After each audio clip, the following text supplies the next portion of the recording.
an intriguing prospect.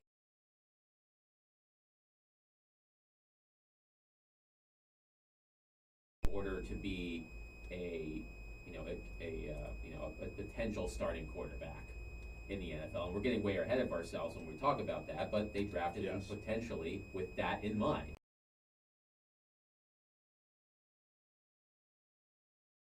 One way, turned around, went the other way, burned Kyle Hamilton, who was a top 10 pick, right? Or close to it? Close to it. I mean, yeah. Prominent pick. Absolutely. Was a prominent pick out of Notre Dame, if I'm not mistaken. Yeah, absolutely. So that wasn't some scrub that Malik Willis was blowing by on that move. And that was really impressive. And, it was interesting to watch the level of excitement ebb and flow on social media during the game last night. But, I think Malik Willis's quote-unquote NFL debut, if you count preseason games as a career game, I think it went about exactly as I expected it to go. Is that right? Yeah. You saw the good. You saw he's got arm strength. We know that.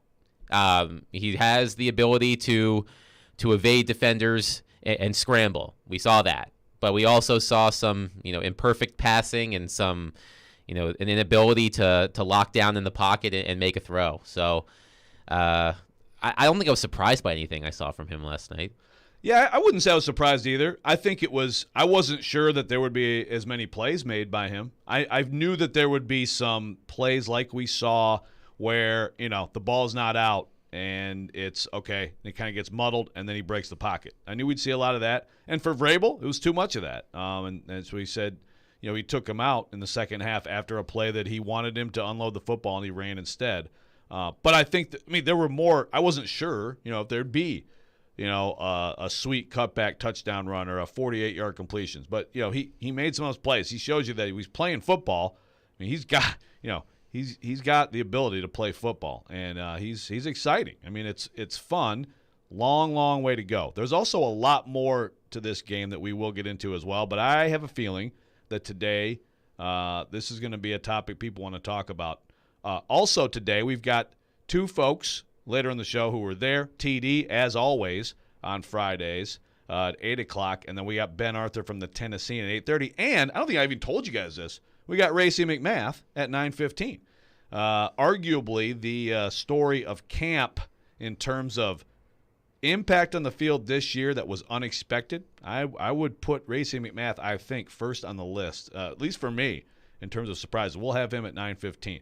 And when we come back, we will continue on the Malik Willis, Logan Woodside discussion and the Titans preseason opener 23. We still haven't even mentioned what they lose 23-10, whatever. 21 consecutive preseason wins for the Baltimore Ravens. Oh, the source of pride in the city of Baltimore is celebrating extending today. Their own record. This is almost better than they were celebrating the win over UVA 16-1 a couple years ago. We'll be right back. Robby and Rexrode 102.5, 106.3 The Game.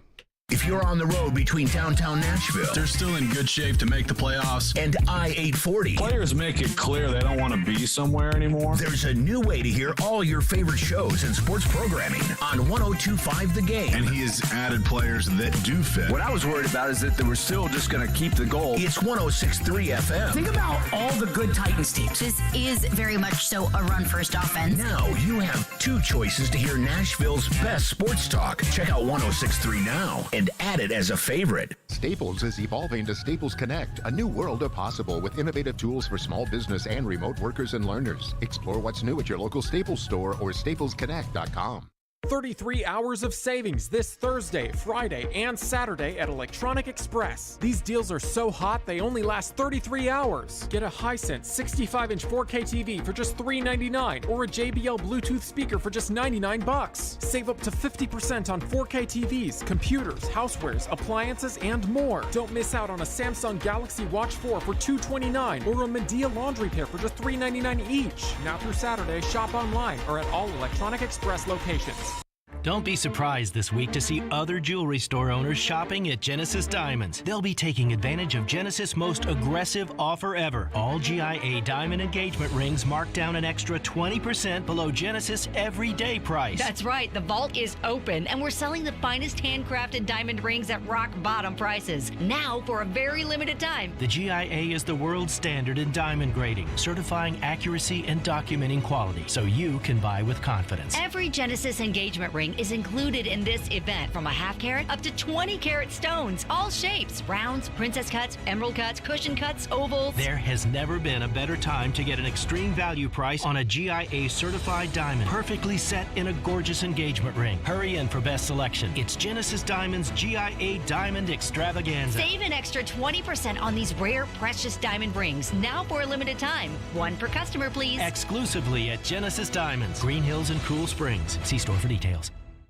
Progressive presents Forced Metaphors about bundling your home and auto. In sports, 3 goals is a hat trick. And when you bundle your home and auto with Progressive, you get a hat trick of great savings and round-the-clock protection. So you might be thinking, wait, that's 2 things. A hat trick is 3. But in this metaphor, great savings counts as 2 goals, and so does round-the-clock protection. So it's like 4 goals, and that's more than 3. It's basic math. Forced Metaphors. Presented by Progressive. Bundle and protect today. Progressive Casualty Insurance Company and affiliates. Discount not available in all states or situations. Well, you've got the whole world listening. What do you got to say? Never miss a moment of the show. Subscribe to the Robby and Rexrode podcast on iTunes, Spotify, and wherever you get your podcasts. We may now begin our day. You're listening to Robby and Rexrode on 102.5 and 106.3 The Game and on the Game Nashville app. Being out there in that live action, how did that process, and I know you wanted to, match your feet to your eyes and everything. How did that process go for you? Yeah, I missed some things probably, and I just made up for it with my legs. I can't continue to rely on that though, but that's what the preseason is for. So you can just see those things against a live defense, and one we hadn't played before. With the joint practices next week, we'll have an opportunity to play these guys. But like you say, you just got to look at the film, take it for what it's worth, and continue to work. I mean, we're in the middle of camp. That was Malik Willis last night in Baltimore. Question from TD Tron Davenport about his performance in the Titans' 23-10 loss to the Ravens, a performance that was just destined to spark much conversation. Welcome back in, Robby and Rexrode, Joe Rexrode, Adam Vingan, Michelle Knezovic, intern Handley. Hit us up on the text line, driven by WilsonCountyHyundai.com, and also you can watch us streaming live on Twitch, Twitter, YouTube, and Facebook Live every day. Video streaming brought to you by the law offices of Amanda Gentry. The streaming, by the way, I think we had we got that worked out. All good, yep. Sound-wise, so thank you, Tony or Scott. It's our buddy Tony and Scott, or Scott. Tony Scott's been very he's been very active this week. Very active. Yeah. Tony Scott, by the way, is the name of a very good director. What's the movie with Christian Slater, Quentin Tarantino wrote the True Romance? Tony Scott. There you go. Little trivia for you. Fun fact. So Malik Willis. He was. I think you laid it out pretty well, Adam. He had some good moments. He had some rough moments. I mean, the acceleration to elude rush is, it's handy. There's no doubt. I mean, and look, it's not that we didn't know that was there, but you just. You don't see it in camp because, again, once you break the pocket out here, the whistle blows. Whistle blows, okay, next play, line back up. Real football game, okay, now tackle him. And so you saw that. And I thought maybe the most impressive play he made was that little sidearm flip play to Tommy Hudson. That was some nice little Matt Stafford-like improvisation, change the arm angle to get it by the defender and got it there accurately. So the pass to Racing McMath, who again we'll have on the show at 9:15 today, was it wasn't perfect. If he hits that with accuracy, then Racing McMath might take that up the sideline. He at least gets more than 48 yards, but hey, 48-yard shot. A few passes just sailed a little bit high on him. Which, like even the first play, right? They set up a little bootleg, a little bootleg dump to the fullback. You can't have a more quarterback-friendly first play. Feel yourself, completing the ball, get a little completion, get 5 yards, get into a rhythm. And he waited a little bit, and then he put too much on it. At least that's what it looked like to me. Looked too much mustard on it. So you get the jitters and all that stuff. But again, I look at last night as a step forward for him. I do. It's just that I think some people are looking at it as more of a step forward than it was. You have to, on a lot of those plays, you've got to see it and hit it and get the ball out. And that he's still not there yet. It's a long process. This was a good step. I don't think it's anything really more than that. But I understand. I mean, every year I think people get on the why is Logan Woodside our backup train, and now you actually have a prospect who could end up being a good quarterback in the NFL potentially behind him. So it's different than Trevor Siemian, Matt Barkley. I mean, this is actually a draft pick that people are excited about. So that's going to intensify that part of the discussion. Yeah, and as you said earlier, if everything goes right, that battle won't matter this season because Ryan Tannehill will be healthy and starting and productive, and one of those guys will be backing up and the other guy won't be. But it is interesting. We talked about Logan Woodside earlier in the week about his place among NFL backup quarterbacks, and in this league you have a mix of players. You've got journeymen backups who, like we mentioned, Chase Daniel, who have made a career of just being a backup. You have former starters like Andy Dalton or Nick Foles, who are there, with New Orleans and Indianapolis respectively. And Logan Woodside's interesting just because he has been around the Titans now for a few years. He understands the system. He knows what he's supposed to do in a Vrabel / Todd Downing offense. But he certainly doesn't excite anybody. And as you said, this isn't a situation where Woodside is battling with a journeyman out there like Trevor Siemian. This is a player that many draft experts said could be the first quarterback taken off the board in the draft. It didn't work out that way. Fortunately for the Titans, he fell to them in a really good spot. They didn't have to reach for him. But Logan Woodside's future, his ceiling in the NFL is exactly what he is right now. Logan Woodside is not going to develop into a starting quarterback at the NFL at the NFL level.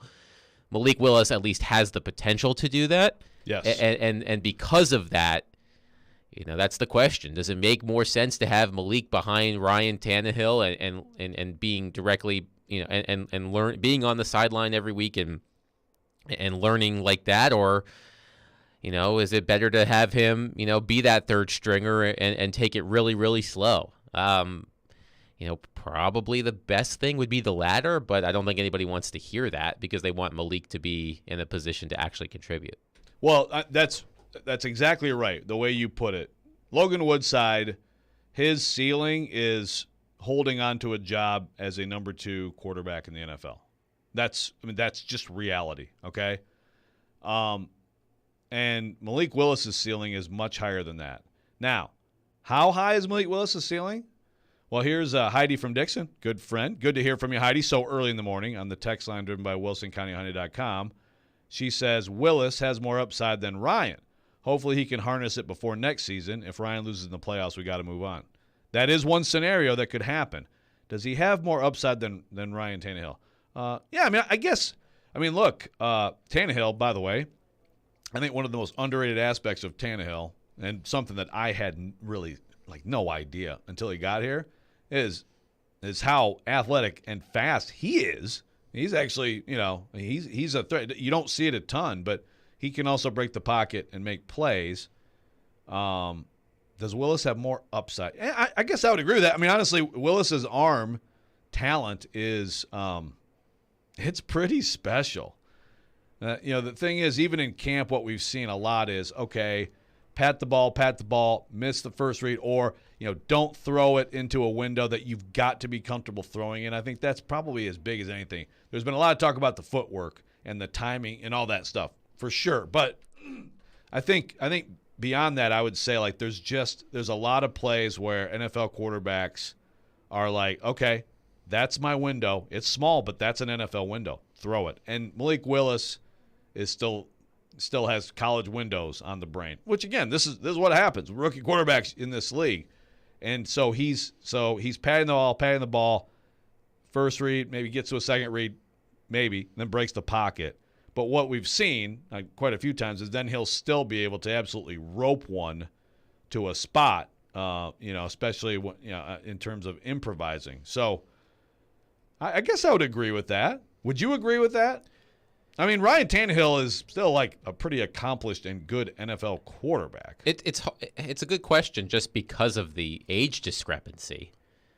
It's I mean, so basically it just comes down to if everything broke perfectly for Malik Willis, would he be better than Ryan Tannehill? I think it's possible. Yeah, I think it's more likely. By the way, though, more likely that Malik Willis isn't a starter in the NFL. So that's the interesting thing about this. I would say if I had to bet, that'd be my bet. But does he, if everything broke well and he kept building to be his absolute best possible, then yeah, I think I'd agree with that. Yeah, it's a process. Yeah, for sure. And that's not a question we'll have answered now for several years maybe. But it is a good question.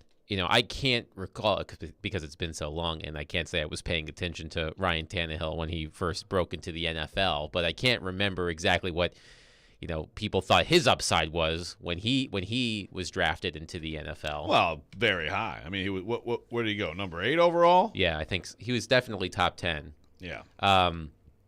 So in that regard, I'm sure that there was. I have to imagine there was a lot more hype around Ryan Tannehill than there was around Malik Willis. But yeah, it's hard to say. It's hard to say. I think I remember.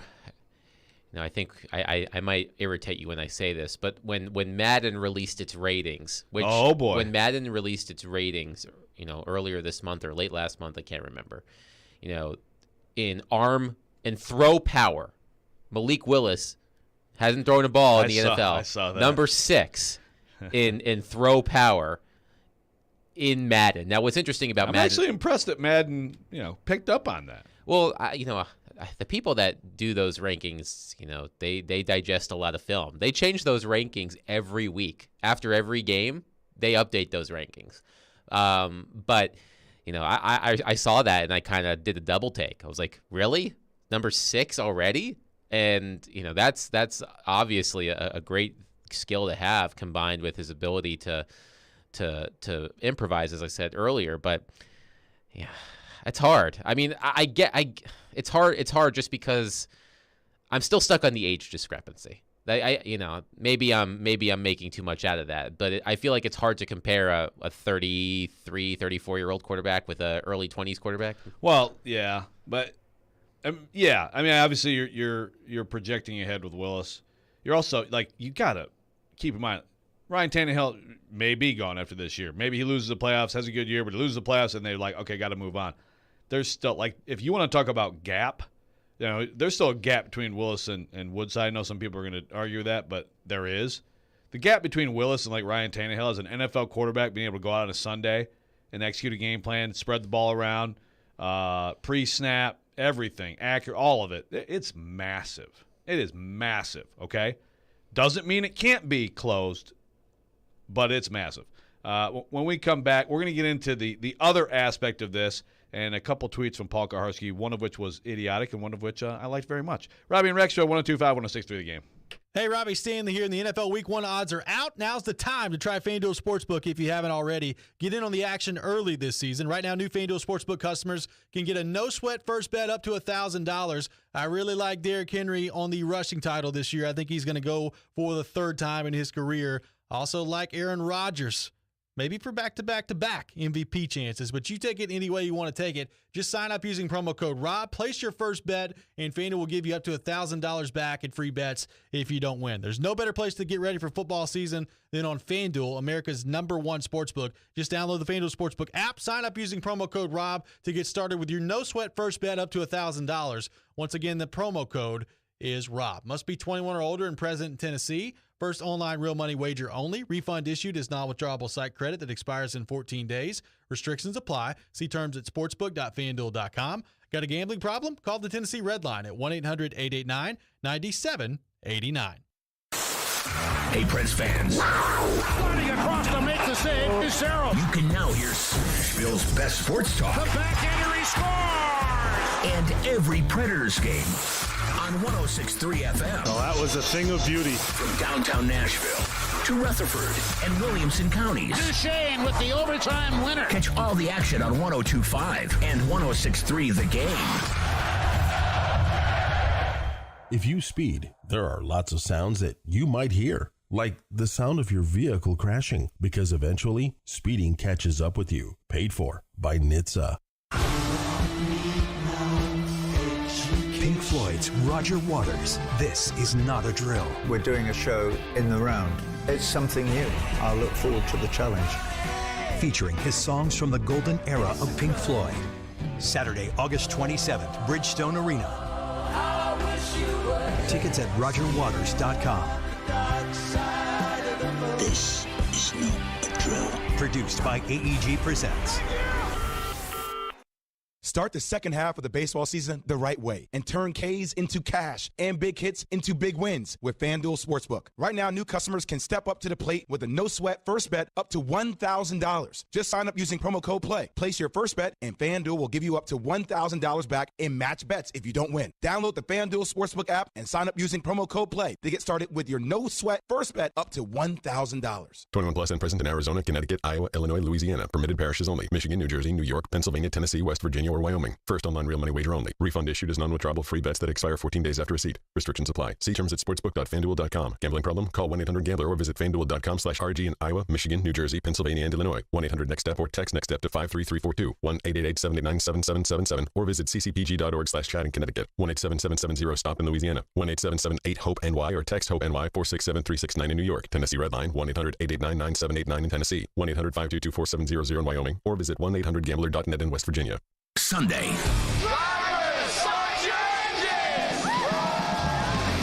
The stars of NASCAR head to Richmond for the Federated Auto Parts 400.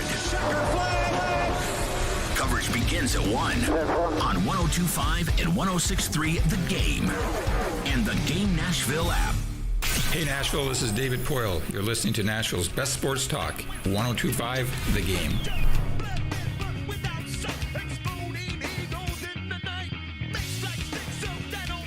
There might be a bad word coming up. Be ready to bleep that up.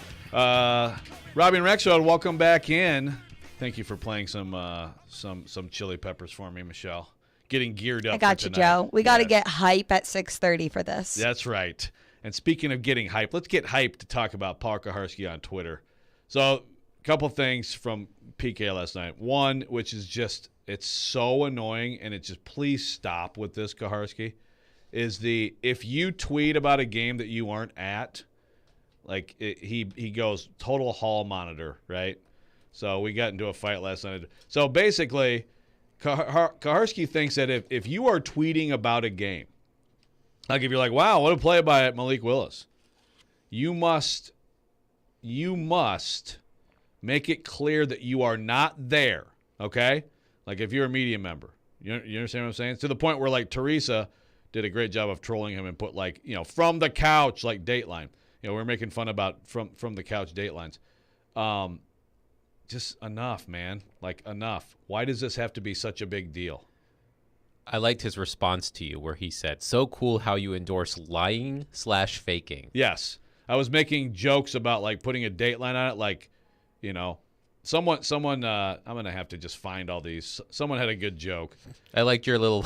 Yeah. From the toilet. Upon toilet. Yes. Dateline. I like Dateline. So people who don't know Dateline. So Datelines, if I go cover the Titans in Baltimore, it's all caps, Baltimore, ... And then you start writing your story, right? Yes. That's your Dateline. wherever you are if you're covering something. So I made the joke of, couch. Someone on Twitter, I'm trying to find it, Football and Other F Words pod tweeted at me like, from the fridge or whatever, something like that. So, again, we're just having fun with it. I would agree that you shouldn't pretend to be at a game covering it if you're not there, if you're a media person. Yeah, Football and Other F Words. From fridge. Sounds like something big just happened. But also, like Garsky was not there last night. I wasn't there. It was a very small group. We got two people who were there who were going to be on later, TD and then Ben Arthur. But does this really have to be some huge thing where you're constantly, if you are not at a game, that you have to say every time you tweet about it that you aren't there? Yeah, I don't have as much of a problem with that as Paul does. I think, if you're doing play-by-play from the couch, maybe. Yeah, I But if you're just offering assorted thoughts every now and then, that's fine. As long as you're not tweeting, like Tehran, who is offering analysis of almost every play and does so expertly, which is why we like Tehran so much. If you're doing something like that and you're sitting at home and you have a beef with that, if you're Paul, I can kind of see that. But if you're just like, hey, I really like Malik Willis's poise on that play, and that's like your one tweet for the first half, like, who cares? Yeah. That's my opinion. Yeah. So his tweet is, I won't pretend to be in Baltimore tonight. May comment a bit. We'll have big thoughts in a post after the game. Well, I hope your big thoughts. Every sentence Paul said, by the way, I wasn't there, but here's a thought about this. Oh, and here's a thought about, and by the way, I wasn't there. Just, come on. Now, Garsky did have a tweet that I very much liked, and I think it's fair, and it was biting, and I think it was fair, and also it included profanity, which I appreciated. Here's his quote about Logan Woodside. Quote, knowing the playbook sure buys Logan Woodside room to make a lot of bleepy throws, which is pretty good. Yes. Because the Logan Woodside question is asked every camp for sure, multiple times. And pretty much without fail, Mike Vrabel goes to, he knows this offense inside out. He studies so much, the playbook, et cetera. Like that's, I know this year that was the first thing. He studies like no one else, I think was the exact quote. Logan Woodside, knowing the offense, having a feel for the offense, et cetera, et cetera. At some point, like when you're playing football, like you can't play the way Logan Woodside played last night. Now, a couple things. And this was a back and forth with me and Titans Twitter last night.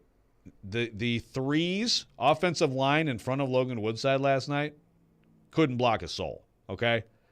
I feel like just about every play he had at least one defender in his face before things could develop. It was pretty bad. And the counter to that, coming back to me, is, well, he's playing against threes too. Why isn't he dominating threes? Well, you aren't dominating anyone if you don't have anyone blocking for you. So I think he deserves, like, that's got to be taken into consideration. At the same time, he threw 2 picks, and he really tried hard to throw another one. Malik Willis tried to throw a pick 6 early. Let's also remember that. But Woodside just didn't look good last night. He didn't look comfortable. I think he came in earlier than he expected, as Vrabel said, because Vrabel didn't like Malik Willis running on the last play he played in the game. They're trying to get him to stay in the pocket and make throws, step in and make tight window throws that you have to make to be an NFL quarterback. But Woodside didn't help himself. And, again, I do think there's an opening of a discussion that I thought was closed. I'll go that far. I think it's a long shot. I don't think it's going to happen. I think Woodside's going to be the backup quarterback when the season starts. But at least he's got to play better than that. It was pretty bad. Yeah, and I think, I would have to go back, and this sounds like a punishment, but I would have to go back and look at every, backup quarterback battle Logan Woodside has participated in over the past 4 or 5 years, right? Since he's been on the team. We mentioned a few. We mentioned Trevor Siemian. We mentioned Matt Barkley. I'm sure I'm missing somebody. Deshaun Kaiser. Yes, I think that's basically there's your trio Yes. of quarterbacks they've brought in, and then he has he has turned them all away. That was a good pull. That was a good Kaiser. pull, very good pull. Yeah, so they one of many Browns starting quarterbacks over the years, if I recall correctly. DeShone Kizer? Absolutely. So- Kevin Byard's all-pro season of, I think, 2017 owes much to DeShone Kizer. I think throwing him the football 3 times on a particular day in Cleveland. Yes. But anyway, he had, Logan Woodside has had, I don't want to say a level of comfort, but he's younger, and as Paul alluded to in his tweet, has a lot of trust of the coaching staff versus the older players that are just trying to hang on in the league. But this is not that, This feels like maybe the first real time that Logan Woodside has had someone legitimately breathing down his neck for his job. Well, it's such a different deal because those people are brought into, let's see if you can be good enough to be a backup quarterback. Let's see if you're good enough to be our backup quarterback. Malik Willis is a developmental. Let's see if someday you can be our starting quarterback. I mean, so it's a different dynamic. And Woodside, it's like when those guys came in, it was short period. Here, get in, learn the offense. Let's see how you can do. Here's a guy who's been here a long time. He knows the offense. Let's see if you can catch up real fast and pass him. And so their timelines were very condensed. Now, I mean, Kizer was here in the spring, and it just, actually I thought he looked good in the spring of 21, and then was just bad in camp. But Willis, it's like, come in, and we're going to take our time, and you're not, I mean, fans may want him to be the 2, and he, I'm sure, would love to be the 2, but he's not here to unseat Woodside. He's here to see if he can be the starter. And so you got to keep that difference in mind. Yeah, and I guess that's really the question that Titans fans are asking themselves is, well, if this guy, Willis, is potentially the successor to Ryan Tannehill, why is he not in a higher position on the depth chart than this, glorified practice squad player, their words maybe, not mine, in Logan Woodside. And I get that. And that's something that is going to continue to be a topic, for the rest of the preseason. In the backup quarterback battle, Willis was the decisive winner last night, and he didn't even have what I thought he was fine. He did, like I said, he did what I think most people expected him to do. He showed where he excels. He shows where he needs work. But there was an excitement there and the potential there that Logan Woodside just doesn't have. So, those other preseason games will be interesting. But, I think Malik Willis did, a lot of people were excited to see him. I think he won over some people last night too. At some point, I feel confident. I don't know about Malik Willis being a starter. Look, most drafted quarterbacks, always keep this in mind. Most drafted quarterbacks come way short of the expectations and hopes. So I don't know if he's going to be a starting quarterback in the NFL. I feel pretty confident in saying that at some point in the future, and maybe not too distant future, he will be a better option for a team as a backup quarterback than Logan Woodside will be. Mm-hmm. But the question that I need to ask now, and we'll get to this when we come back, is this. If Ryan Tannehill is out for a game or two in October, let's say, and the Titans need someone to come in and manage a game and try to cobble together a victory, are they better off with Woodside or Willis based on the information we have right now? We will hit that next. Robby and Rexrode, 102.5, 106.3, The Game for the Hillside Medical Game Studio. At some point, it's a combination of who did you play and what does your skill set look like. Get the best analysis of the big stories in the sports world with ESPN's Jason Fitz. If you reach for a quarterback in the draft because you need one, you're going to set your franchise back 5 years. Join Fitzy every Wednesday at 4:30. Presented by Blood Assurance. Jason Fitz. I am 5'9.5" on ESPN 102.5 and 106.3 The Game and the Game Nashville app. From the Fox 17 News Code Red Weather Center, I'm Fox 17 Code Red meteorologist Greg Bobus. Our forecast calling for 3 nice additions going into the weekend. Number 1, a return to sunshine. Number 2, lower humidity. And number 3, high temperatures below average in the middle 80s for both Friday and Saturday. This weather report brought to you by Hiller Plumbing, Heating, Cooling, and Electrical. Call the Happy Face Truck today. Hey football fans, Patrick Mahomes here, and I'm here to tell you that with NFL Sunday Ticket only on DirecTV, you can watch your favorite team no matter where you live. Because NFL Sunday Ticket gives you every live out-of-market game every Sunday afternoon. So switch to DirecTV and learn how to get the 2022 NFL Sunday Ticket season included at no extra cost. Call 1-800-DirecTV. With choice package and above, 24-month agreement required. Call for details. If you don't know your numbers, you don't know your business, especially in today's economy. But over 31,000 businesses do know their numbers because they use NetSuite by Oracle. NetSuite gives you visibility and control of your financials, planning, budgeting, and inventory, so you can manage risk and improve margins. Everything you need, all in one place. See why NetSuite is the #1 cloud financial system. Right now, NetSuite is offering a one-of-a-kind flexible financing program. Head to netsuite.com/KJM. netsuite.com/KJM. Making Moves is brought to you by LinkedIn Jobs. After redshirting his first year at Ohio State, Joe Burrow spent the next 2 years as JT Barrett's backup. With Dwayne Haskins on the roster, Burrow didn't see much playing time and decided to transfer. LSU head coach Ed Orgeron zeroed in on Burrow and landed him. In his second season at LSU, Burrow led the Tigers to a 15-0 record, a national championship, and arguably the best season ever by a college quarterback. Build your winning team today. Go to linkedin.com/sports. When your college football team talks to the right recruits, anything is possible. And the same is true for your business, because when you post a job for free, LinkedIn Jobs taps into a network of over 810 million professionals to find the right people for your role. LinkedIn Jobs helps you narrow down to the most qualified candidates so you can start hiring the right people. Go to linkedin.com/sports to post your job for free. That's linkedin.com/sports. Terms and conditions apply. Need an appliance? Shop the new appliance truckload event at Lowe's, going on now. From refrigerators and ranges to dishwashers and laundry pairs, we have a large selection of appliances from the brands you trust. Plus, get store-wide savings by shopping other in-stock categories. Go to your local Lowe's store or visit Lowes.com to shop the appliance truckload event and find what you need now. While supplies last, valid through 8/17.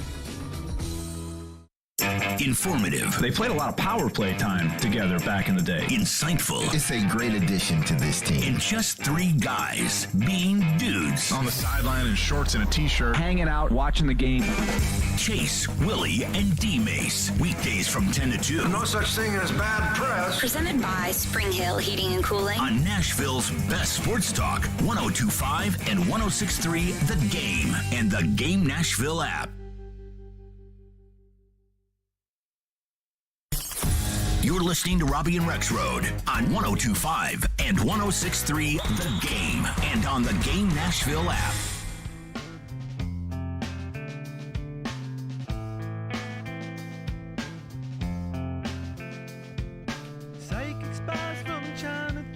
Probably hear this one tonight. Nissan Stadium. Sweet tickets. Will not be in a mosh pit, though. Welcome back, Robby Rexrode. 102.5, 106.3 The Game. I hope you're as excited as I am about the Strokes and Red Hot Chili Peppers tonight. I'm going to be talking about it the whole show. Hope I don't annoy you. I am a Chili Peppers fan. I'm not as big on the Strokes. God, I love them. I can appreciate the Strokes. Like, that's how I talk about bands that I can don't understand. actually like listening to? Well, I mean, look, we all have bands we don't like, but you know, the Strokes are a band that I understand the appeal, and I understand and appreciate their musicality and their their popularity, but it's just like not my jam. Yeah, that's fine. As long as we can all agree that the Chili Peppers are goated, we're good. You know, I mean, yeah, there's different types of music we all like. Chili Peppers should be universally beloved. Goated. I did just watch the 3-part Woodstock 99 mini doc. Yeah, I've heard that's good. On Netflix. I'm incredibly fascinated by Woodstock '99 just because of how big of a disaster it ended up being, and how feral all the fans turned because of the conditions that they were under at the on the grounds. But the Chili Peppers actually, and they closed Woodstock '99. I remember it. Yeah, it looked incredible. I just didn't realize it was such a bleep show at the time. I was going to say speaking of bleep show, but that doesn't really work as a transition. So I have no transition. But let's get back into the quarterbacks. And the text line driven by WilsonCountyHoney.com. Bo from Murfreesboro says, it would be nice to have a previous starter somewhere as your backup. Neither of the two we are speaking of looked as if you could win a football game with them in for 4 quarters. Agree with this, Bo. I know that's difficult for any backup quarterback to do. However, I'm unimpressed with either of the Titans' choices after Tannehill. Lance says, Malik over Woodside, but his release is so Vince Youngish. Accuracy problems for sure. Negative Nancy Lance. Vince Young, I don't know about that. But I thought, look, I think Malik Willis, when he throws the ball, I mean, he can throw the ball. And he can put it in a spot and get it there with some mustard. So, and he can throw a really nice touch pass down the field, too. Raymond says Woodside has like 1 regular season completion. He is not Fitzmagic off the bench. Well, no doubt about that. Listen, but I still ask this question, and I'll ask you right now. Now, you have to consider development, too. So you have to consider Malik Willis, he's about to get another week, and he's going to get a week going against the Bucs, 2 days. He's going to play a bunch in the preseason game Saturday against the Bucs, then another week. More practices against the Cardinals. So let's fast forward to like a month into the season, okay? Without knowing exactly what it's going to look like at that point, you would assume he'd be better. So a month into the season, and Ryan Tannehill, has a non-disastrous injury, but he's got to miss a game. Keeping in mind what this team is, and I think that's always important to talk about. Who are you choosing to quarterback the Titans to a victory? Logan Woodside or Malik Willis? Right now, it would be Logan Woodside just because he has a better understanding of what the Titans do than Malik Willis, but I'm not asking Logan Woodside to really do anything special. I would have him hand the ball off to Derrick Henry as many times as humanly possible. And not do anything crazy in the passing game, a game manager type. That is what Logan Woodside probably is if he had to get into an NFL game. I think there's less risk in having Logan Woodside in that role than Malik Willis, because I think Woodside understands what his limitations are while Willis is still trying to figure out what his are. So it's not going to be the most popular answer, but I think it's the most logical one. I think it's Woodside. I do too. And remember, what this team is, I think, is important because the Titans can win games this year with their defense and with their running game. Mm-hmm. So, the game manager situation, I mean, I'll go back to totally different situation, but like week 2 of Vrabel's first year. And that year in general, Marcus Mariota got the injury in Miami in the disastrous opener. By the way, Ryan Tannehill, quarterback in the Dolphins, to win over the Titans in Mike Vrabel's first game. Not that Tannehill was all that great that day, but he was better than Mariota, and Mariota got hurt. And so on and off that year, he was struggling with that. He was out for the next week.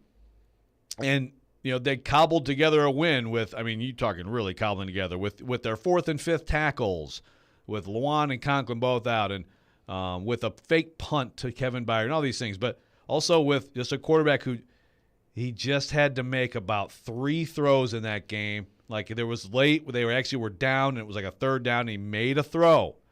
I believe to Tajay Sharp. I think that's right. You make a few throws. Other than that, like you just running the ball and you're managing a game, and at least exactly every aspect of the offense, and the defense. there's experience. Now, people point out Woodside doesn't have experience in games, and that's true. I agree with that, but I think that right now that probably is a safe choice. Again, maybe that changes over time. Maybe in the next few weeks, it's like on a daily basis, it becomes clear that like Willis is just the better choice. But in practice, I know people. This is like people just saw something last night, and I think there's different interpretations of it. But they saw something last night, and so they don't want to hear like, oh, tell me about practice. But I'm just telling you, in practice, there's a gap. I mean, there just is. Now, Slick says, and I agree with this on the text line, the choice is solely between Willis and Woodside to fill in for multiple games. I think Willis would have more potential to win you a game. Woodside's a better option not to lose you the game, short passes and checkdowns. But the choice won't be between those two. If Tannehill goes down, the Titans will sign a vet to fill in. Yeah, maybe.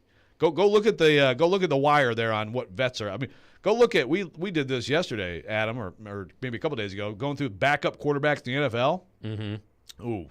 It is not a pretty sight, folks.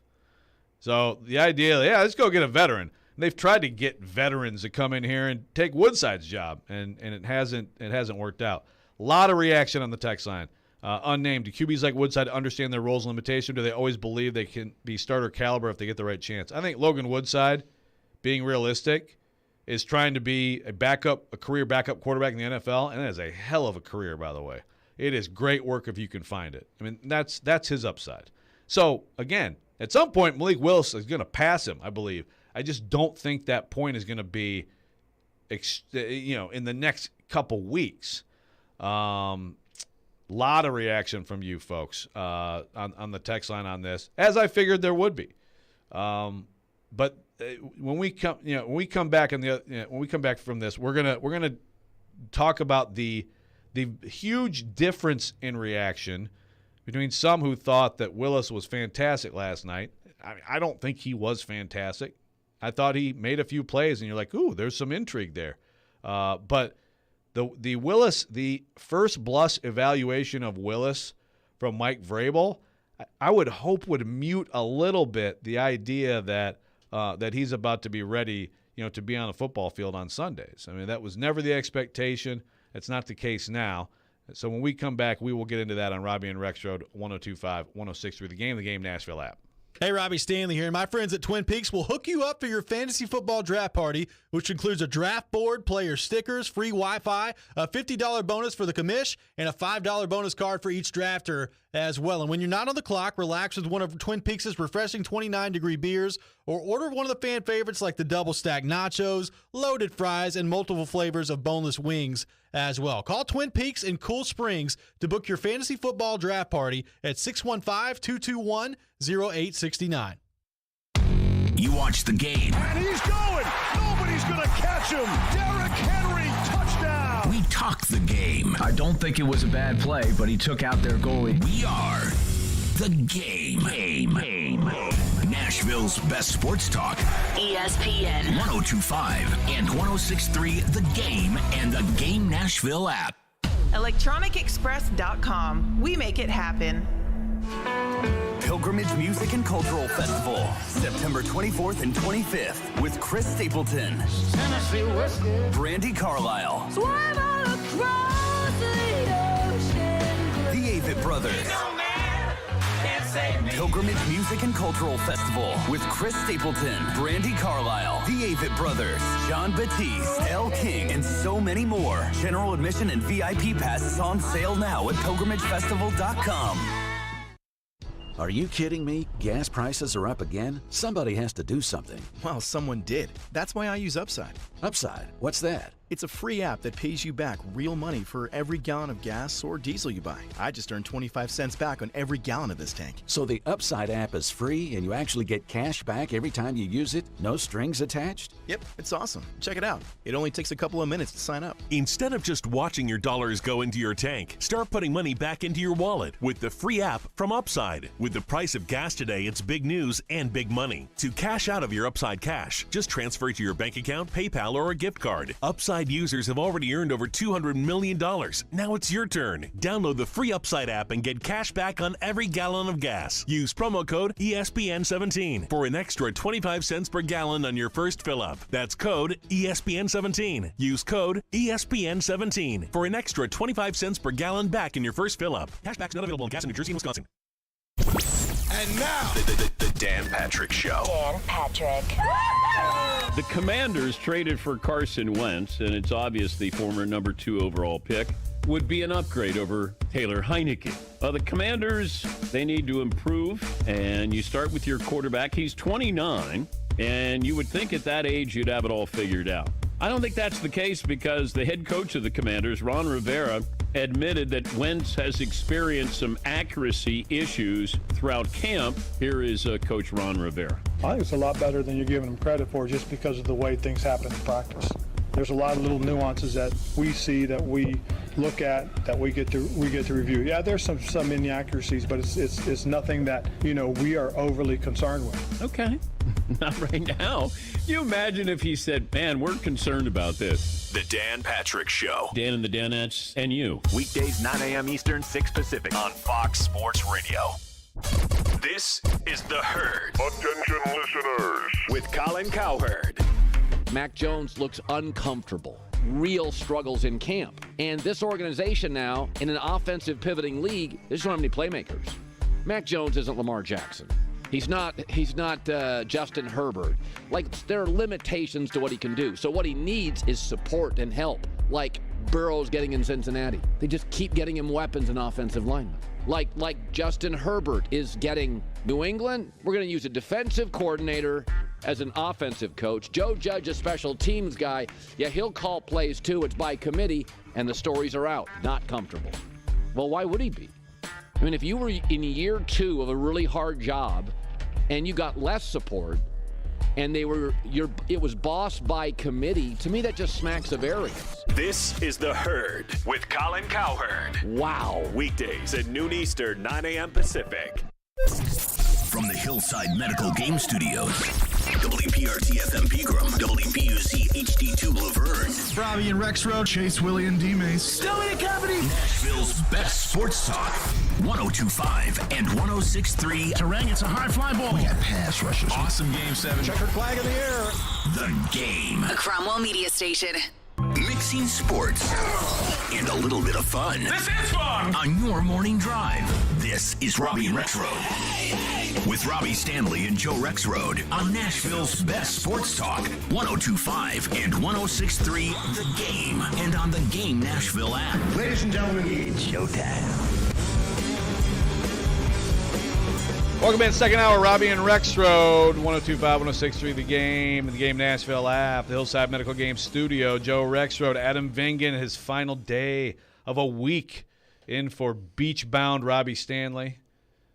You've been awesome this week. I hope you've enjoyed it as much as we have, Mr. Vingan. I have, and I got a nice compliment on the text line. You read to me. You want me to read that? Yes, I want everyone to hear this. These are my words. These are not my words, okay? I want everybody to hear this. Will from Bellevue says, Adam has been great. Accurate, articulate, intelligent, measured. So unlike Jared. More Adam, less Skip Stillman.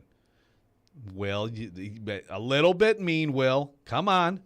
Although apparently, at some point I have to, listen to, Jared's irrational... So Jared apparently literally thought, yes, go watch the practice. Dude, can you guys help me out? Someone else argue with him for me. Can someone help me out? It's not as fun when anybody else argues with him, though. How could anyone listening has to know that I was being facetious, especially when I said, I'm being facetious. Anyway, tons of reaction here on the text line on Willis Woodside. We'll get to that. But I want to give a pair of tickets right now. I'm feeling very concert-y today. I'm going to be rocking out in the city of Nashville tonight. So I got a pair of tickets to the Pilgrimage Festival, September 24th, 25th, at the Park at Harlansdale Farm in Franklin. Artists include Chris Stapleton, Brandi Carlile, the Avett Brothers, John Batiste, Better Than Ezra, and more. So caller number 5, says Michelle, you will win those tickets. And if you'd like to participate in this discussion, the phone or text line, driven by WilsonCountyHyundai.com, 615-737-1025. Let me get to a few of those first of all, because there's a lot. And I hear this one a lot too. Ethan from Lawrenceburg. And I understand the thinking here. I'll take Willis and just keep 2 QBs. He isn't any worse than Woodside. Would you rather have Mike Glennon as a backup quarterback? Ooh, there's a thought. Ray in Clarksville says, I know it's preseason football, but any QB that we play won't have a chance if our O-line gets manhandled like they did last night. Don't look too much QB performance. Look at the OL if you're watching film. I think that's a good point. JC in Goldsville, I go Willis. The threat of a backside bootleg run makes 1 or 2 players not pursue Henry as hard, which is huge. You also get Willis in space with run-throw option where he'd be most dangerous. Variable wants plays made. Willis can make so many more. Yeah, so I understand that, but again, like in this league, you've got to be in the pocket. Like the Titans just played the Ravens. Ravens are an example of a smart coach adjusting his offense to a little bit different kind of quarterback, right? But Lamar Jackson can still step in 3rd and 9 and rip one exactly where it needs to go, exactly on time. He's done it over and over and over again. He's the freaking MVP of the league. So, like, in this league, you're going to be in those situations where, like, the only thing that can work in a situation is in the pocket, 3 or 5 step drop, see the read, get to the next read quickly, get the ball out accurately, on time. You got to be able to do that over and over and over again, no matter what, in this league to have success. So I hear you.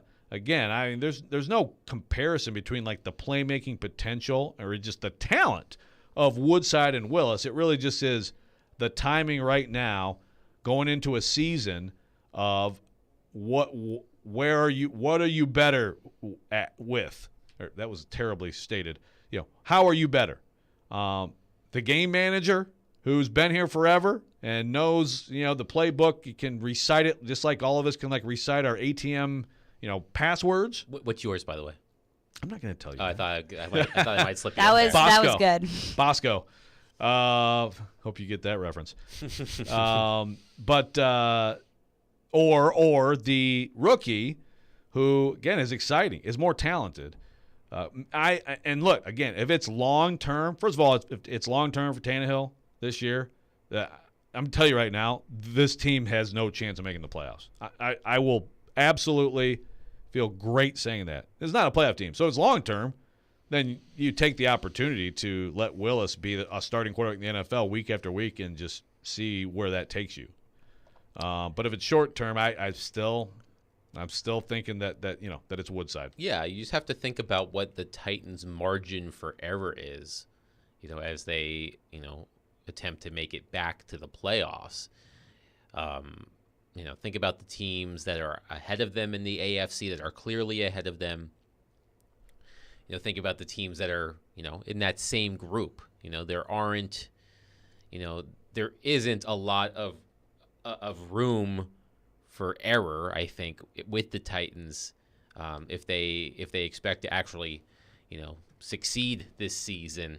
And I think if it's short term, if you know that Ryan Tannehill is just going to sit out one game, I think there's less risk in Logan Woodside than there is in Malik Willis. Now, many texters have pointed out that Willis can help you win a game by making a play that Logan Woodside can't. But Logan Woodside is also probably not going to do something risky to lose you the game and throw a bad pass or cause a turnover or what have you. So, yeah, I think Woodside, he's really nothing special, but he probably, he's the perfect live to fight another day quarterback.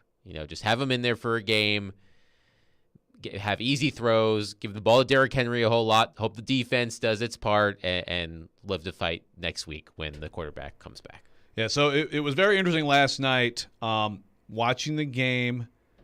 So watching Twitter, actually for me it was I got a direct hit, so then I quote tweeted it. I did the Andy Staples, who is a habitual quote tweeter.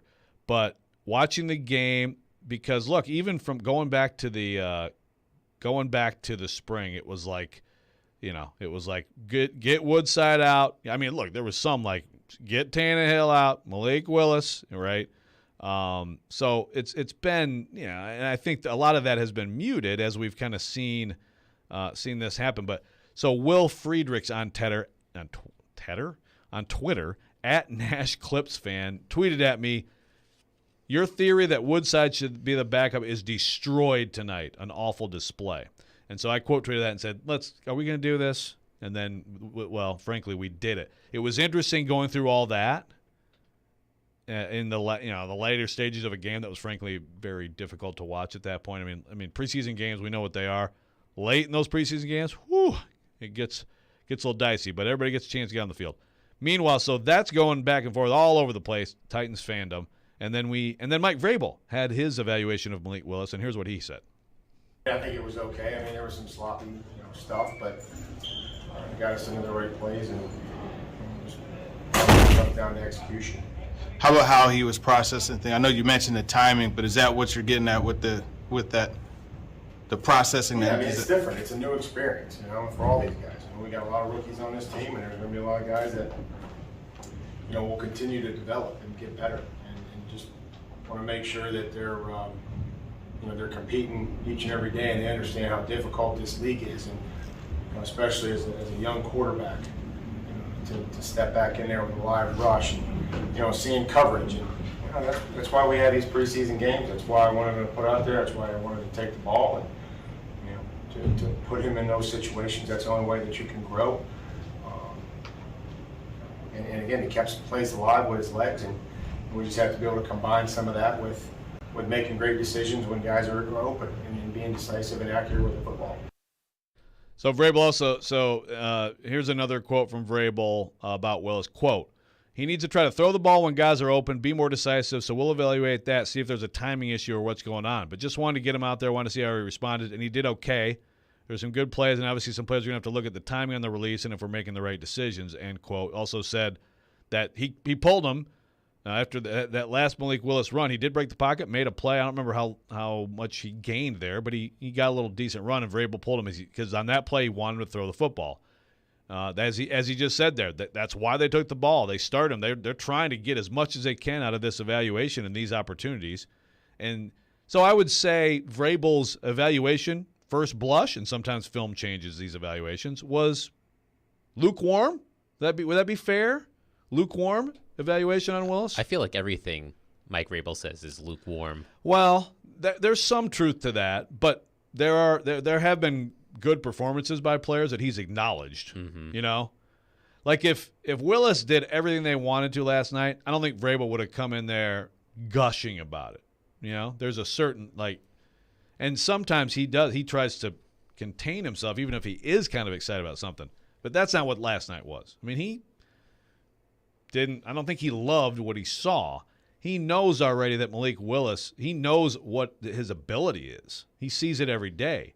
He also knows how far he is from being able to come in on a Sunday when a defense is game planning against you, when they're disguising their coverages every single play, when they're blitzing all over the place, and being able to handle that. I will say, at least with the Ravens, the great preseason juggernaut that they are, they do blitz a lot in these games. So, at least you get that look if you're the Titans. But and another thing on that is, like when Woodside was in, I don't know how much they blitz, but boy, were they in his face every time he got the snap.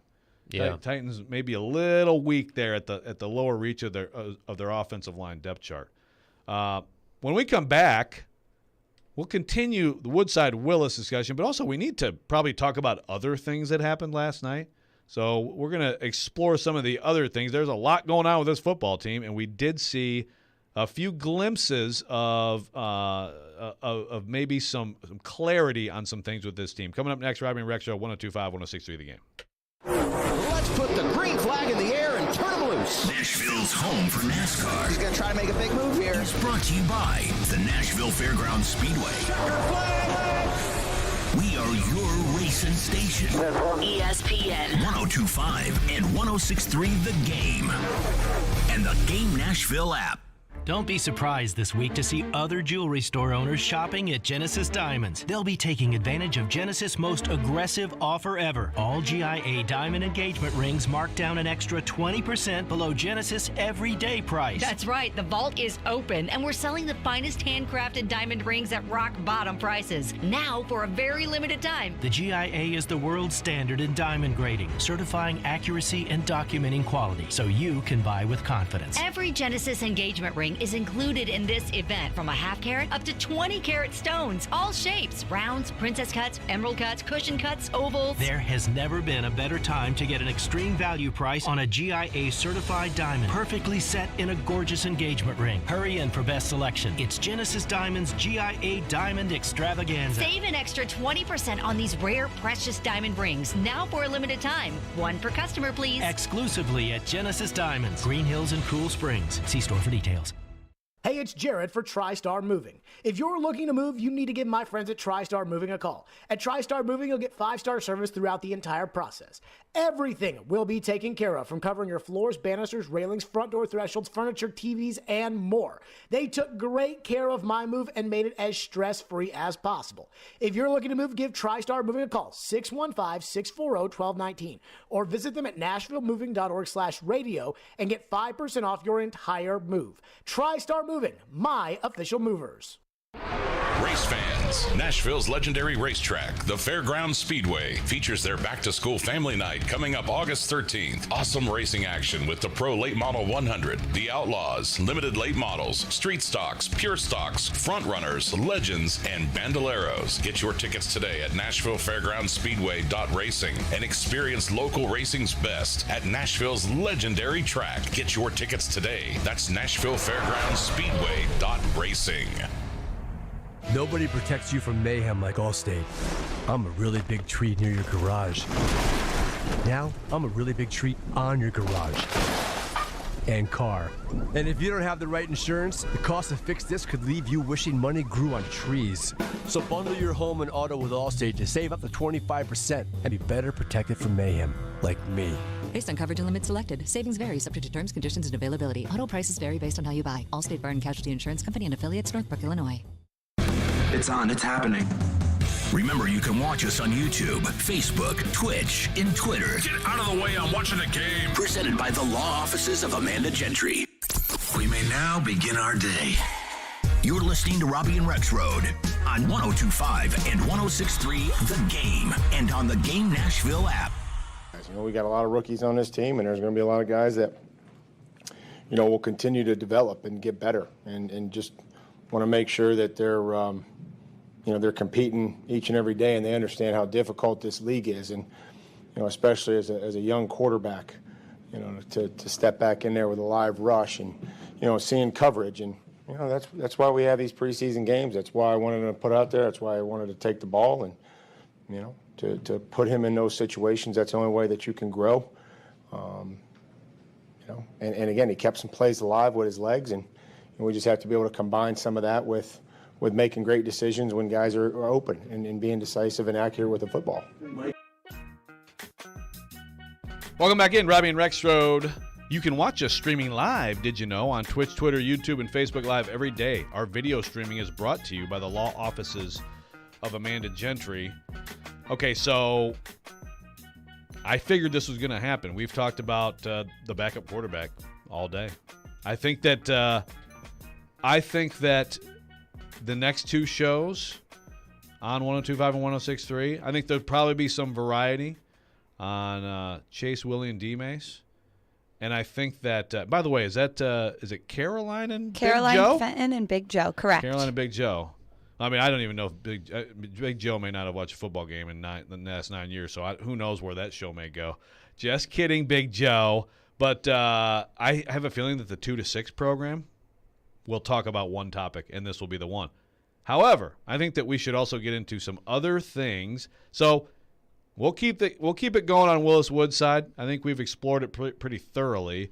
There are a lot of things that happened last night. So I'm actually going to put you on the spot, Adam. Take that out of it we knew all along Malik Willis is going to be the story of preseason games, and frankly, he's put oxygen into these preseason games, which are largely dreadful.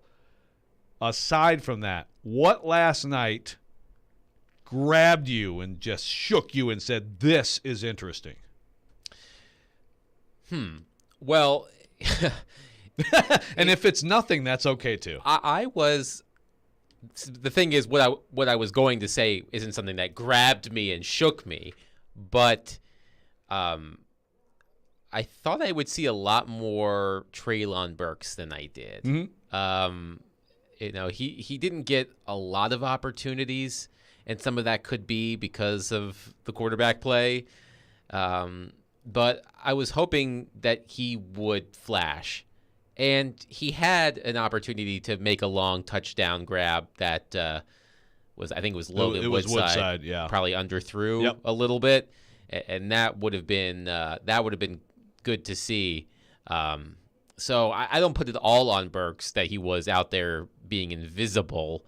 I just thought I would see more. I think he was only targeted one time the entire game, and think that was that play. I think they had a designed run for him at one point.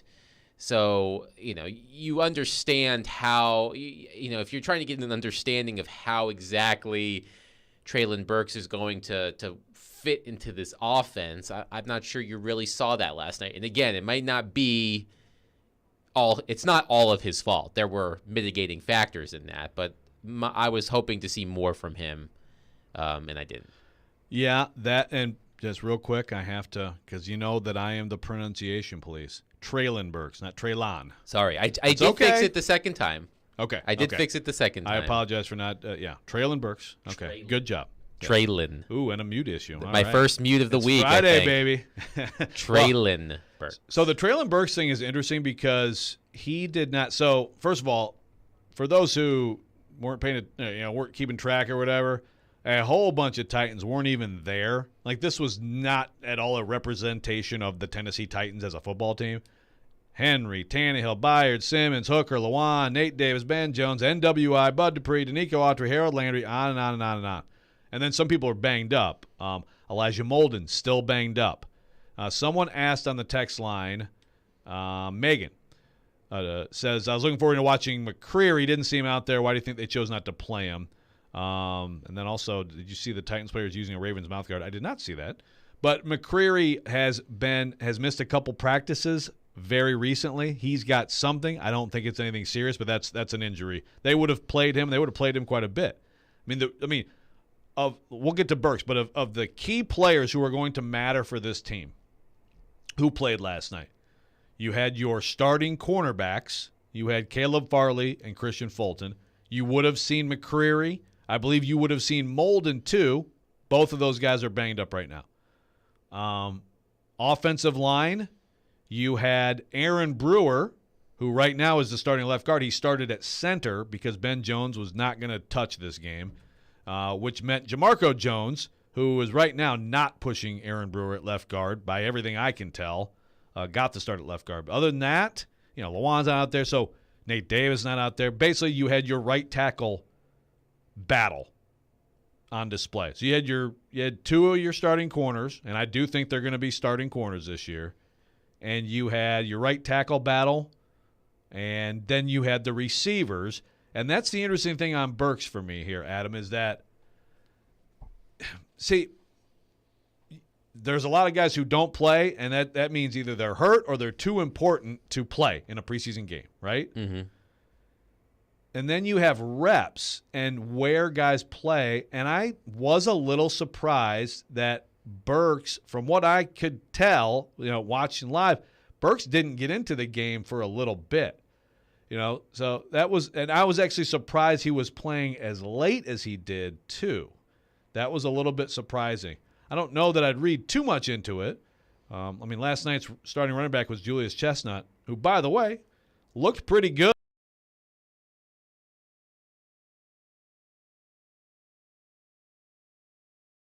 I agree. I thought if he was going to play, that he was probably going to get more opportunities. He didn't until later in the game. So, again, I wouldn't read too much into it other than, I think Traylon Burks, for as good as he was early in camp, has hit a little bit of a wall, and I think they'd like to see a little bit more from him. And this is going to be a big week ahead for him. He has to be an important part of this offense.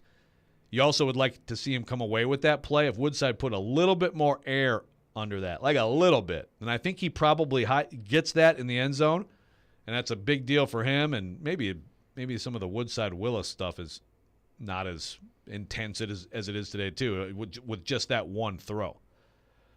So, again, like that's basically what there was to evaluate. The corners, you got some other defensive depth. I thought Theo Jackson last night was good. Mike Vrabel wanted to see him tackle. There's no tackling. And Theo Jackson came up and made some plays. Actually, he saved Christian Fulton when Christian Fulton got stiff-armed on an early run, and Theo Jackson came up and cleaned it up. Now, I thought he was good. I think he's trending. He and A.J. Moore are trending toward that safety depth and maybe them being okay there.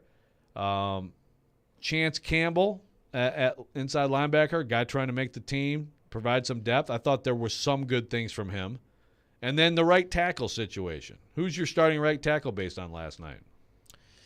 Yeah, it's hard to say. I still think that the Titans are trying to make Dylan Radins happen, like making fetch happen in Mean Girls. They're trying to make Dylan Radins happen. Stop trying to make fetch happen, guys. Exactly. I feel like Titans fans are at a point where they're about to say that to Mike Vrabel. Stop trying to make Dylan Radins happen. But I still think that's what they're trying to do, even if Petit Frere, may have had has probably had a better camp or a more noticeable camp than Dylan Radins, according to you and everybody else who's out there.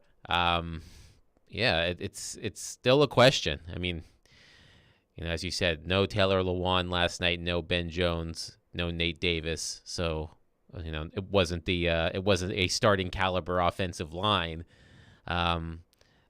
I don't think anything. I mean, I don't know if anything was answered in that regard last night. I mean, what do you think? No, I don't think anything was answered. I thought both. Again, watching it. Yeah, look, watch the game. Finished up something I've been writing on the Titans for a while. By the way, I've got like 2,600 words on the Titans, or 2,300 or something. At theathletic.com, I prefer quantity over quality. So I did not go through each play. Actually, our buddy Mike Herndon had an interesting tweet who apparently he did go through it. So here's what he said about the two tackles, and I definitely value Mike's opinion. He said, Rayburn got the first snaps at right tackle. Yeah, was very solid. One missed punch and pass pro, got bailed out by the right guard. Good in the run game. I liked Radins last night. I thought he looked good. He said Nicholas Petit-Frere was up and down. Looks the part, is more powerful, no doubt about that. Gave up 2 pressures, whiffed at POA once, stepped in the wrong direction once. So watching it in real time, I thought both of them looked fine. I don't know who they're blocking on every play. Petit-Frere had a really nice kick out, perfect execution on the Julius Chestnut run. And yeah, he is. He's bigger and he's more powerful. He has great feet. I think there's a lot to like about what he can be as an offensive tackle in the NFL. Again, it's timing with him too. Comes down to the question of how quickly. I think that competition could potentially continue into the season. I think I'd still stick with Radins as my prediction to start the opener, but I think that he could be overtaken by Petit-Frere. And then there's a really interesting scenario that could result, and we're going to get into that next on Robby and Rexrode 102.5, 106.3 The Game. Hey, this is Matt Duchene, and this is Nashville. Running down the left side with Duchene. Duchene scores! Matt Duchene with the overtime winner. You're listening to the flagship of the Nashville Predators Radio Network, ESPN 102.5 The Game. Hey, it's Jared from my friends at Hiller. It's back to school season, and Hiller is giving you free backyard upgrades all month long. Tackle those necessary home replacements in August to take advantage of these special deals, like a free Yeti Tundra cooler with the purchase of a new tankless water heater, a free Traeger wood pellet grill with the purchase of a new whole home generator, and also Hiller's going to keep you cool for back to school with special limited time financing promotions on these HVAC replacements. Hiller Plumbing, Heating, Cooling, and Electrical. Happy you'll be, or the service is free. 312 Pizza Company is Nashville's authentic Chicago pizzeria, and they're now hiring. Work for a family-owned business and be a part of their incredible team. 312 Pizza Company is hiring for all positions, including host, waitstaff, bartenders, cooks, and more. 312 Pizza Company offers health insurance and paid time off to full-time employees. Contact Kimberly at 615-730-7888 or email at contact@312pizzaco.com. 312 is an equal opportunity employer. Finding great candidates to hire can be like, well, trying to find a needle in a haystack. Sure, you can post your job to some job board, but then all you can do is hope the right person comes along, which is why you should try ZipRecruiter for free at ZipRecruiter.com/radio. ZipRecruiter doesn't depend on candidates finding you. It finds them for you. Its powerful technology identifies people with the right experience and actively invites them to apply to your job. You get qualified candidates fast. So while other companies might deliver a lot of hay, ZipRecruiter finds you what you're looking for. The needle in the haystack. See why 4 out of 5 employers who post a job on ZipRecruiter get a quality candidate within the first day. ZipRecruiter, the smartest way to hire. And right now, you can try ZipRecruiter for free. That's right, free at ZipRecruiter.com/radio. That's ZipRecruiter.com/radio. ZipRecruiter.com/radio. Sunday night. Right field and deep. At the wall. See ya. And the Yankees win. It's in there, strike 3. Struck him out with a fastball, and the Red Sox win it. Sunday Night Baseball features baseball's oldest rivalry, the Yankees and the Red Sox. Coverage begins at 5 on 102.5 and 106.3 The Game and the Game Nashville app. Hey Nashville, this is Rick Stockstill, and you're listening to Nashville's best sports talk, 102.5 The Game.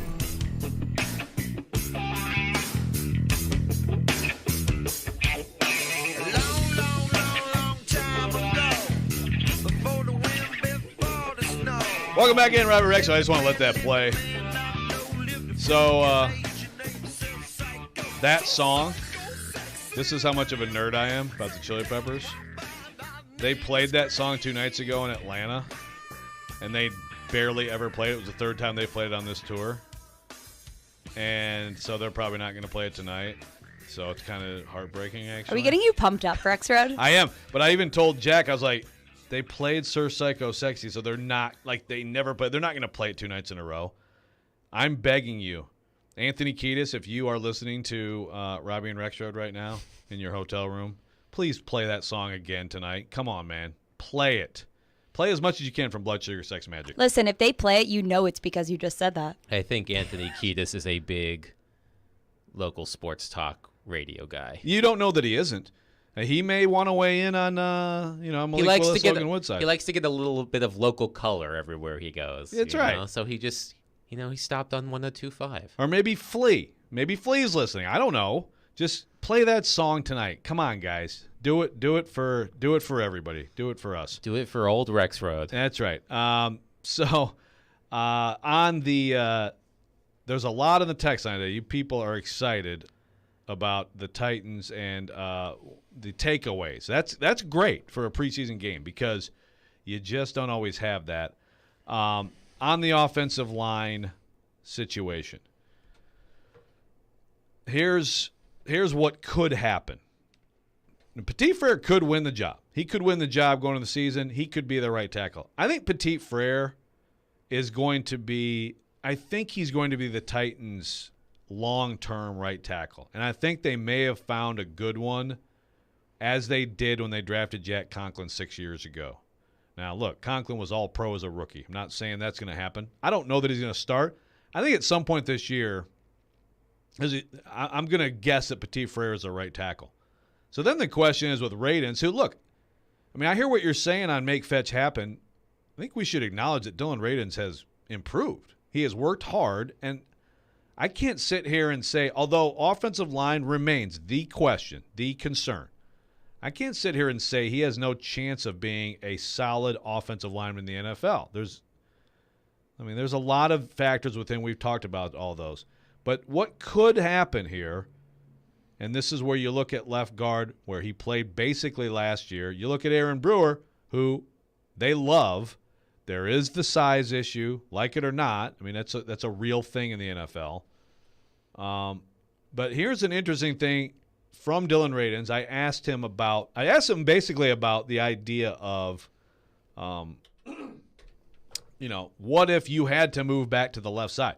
So the thing you got to remember about Dylan Radins, playing on the right side of an offensive line happened for him for the first time last year as a rookie with the Tennessee Titans. And that is – I hadn't really thought about it in these terms. So this is his quote to me in The Athletic. I asked him, what would happen if you had to go to the left side? Quote, I would say it would take me about 20 minutes, bang some rust off, and be good to go. The left side, I don't know if you've heard this analogy, but when you switch sides, especially left tackle to right tackle, it's like wiping your butt with the opposite hand. Like, it just doesn't feel right. End quote. And I had, that's an interesting – Can we unpack that? Let's unpack that. I mean, you can unpack it. Just, unpack it. Unpack might be the wrong word in that regard. But, okay. Do whatever you like with that, okay? Now I'm going to be extra cognizant of which hand I use to clean myself. But if you really think about that, and it can be other things too, right? Dominant hand. Today's challenge for Robby and Rexrode listeners: wipe your butt with the wrong hand and report back on Monday with your findings. Oh my God. Or now, if you do it, but if you use the restroom between now and at the end of the show, let us know. Wow. I asked for this, I guess. Is this better or worse than the Tommy Lee thing yesterday? Oh, I think this is still better than the Tommy Lee thing, and I continue to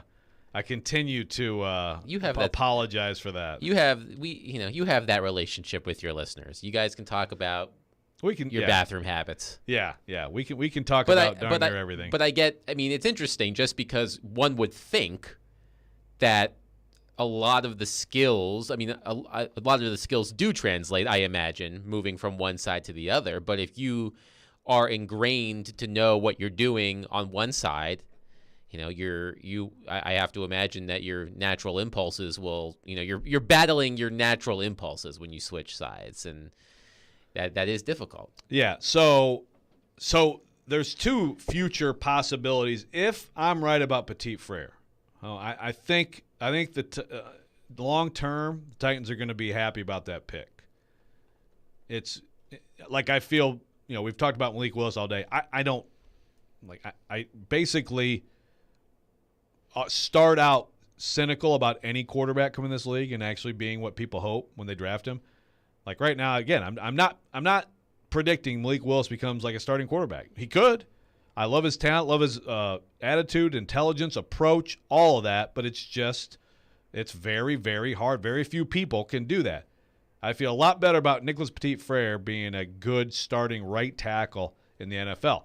If that's the case, and Dylan Radins is good enough to be a starter, and he may not be, could Dylan Radins, 1, be the left guard this year? Could Dylan Radins, 2, be the long-term left tackle? At some point it's going to be time to move on from Taylor Lewan. Carries a big number. It was definitely the right move to keep paying him this year, no doubt. But could Dylan Radins at some point slide over there and be good enough? I don't know. That's asking a lot. But that quote from him tells you there is just a natural feel for that side that he has, and so it's something to keep in mind. Someone just texted that Jimmy Wyatt has his snap counts, which is always interesting. Now, it's a preseason game, but some interesting ones here. You've got like Chance Campbell played a ton. Jack Gibbons, Dr. Jack played a ton. A lot of last night was evaluating individuals as you're trying to form a roster and figure out a practice squad and things like that. That's just what it was. Mason Kinsey, the clear leader on offense and snaps. 74% of the snaps. Is that right? Yes. See, that's interesting.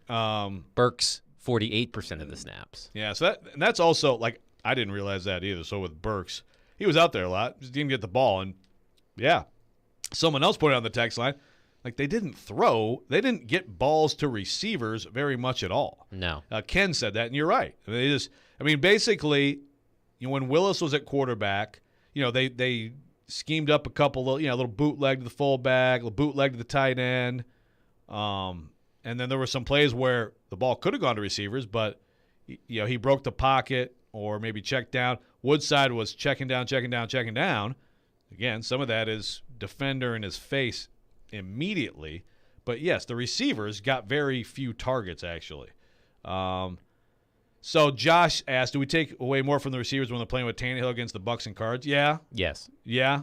I mean, they're going to be going against starting corners in the NFL. That's where the preseason games just – I'm sorry, but they just have their limitations. Boy, now we got some fun with the Dylan Radin's wiping quote. I am not looking at the text line. Yeah, well, this is quoting Jared. I don't give two poops. You didn't read my text. Would have been a good segue for the other Titans. Guys, thank you. I'm always looking for good segues. That would have been good. That is one of Jared's pet phrases. But you've got that. You got the offensive line situation, and you've got the corners, the receivers, as we said, didn't get a lot of work. One guy who, again, showed out, Racey McMath, gets the big play. Racey McMath also looked good on a kickoff return. That guy there are going to be camp mirages every year. Like, look, Julius Chestnut is a good story. It's cool that he got the start last night. I just pump the brakes. Is Julius Chestnut going to be on this football team? I don't think so. Got to give credit to Joe Dubin for a tweet he had last night that had me actually laughing out loud.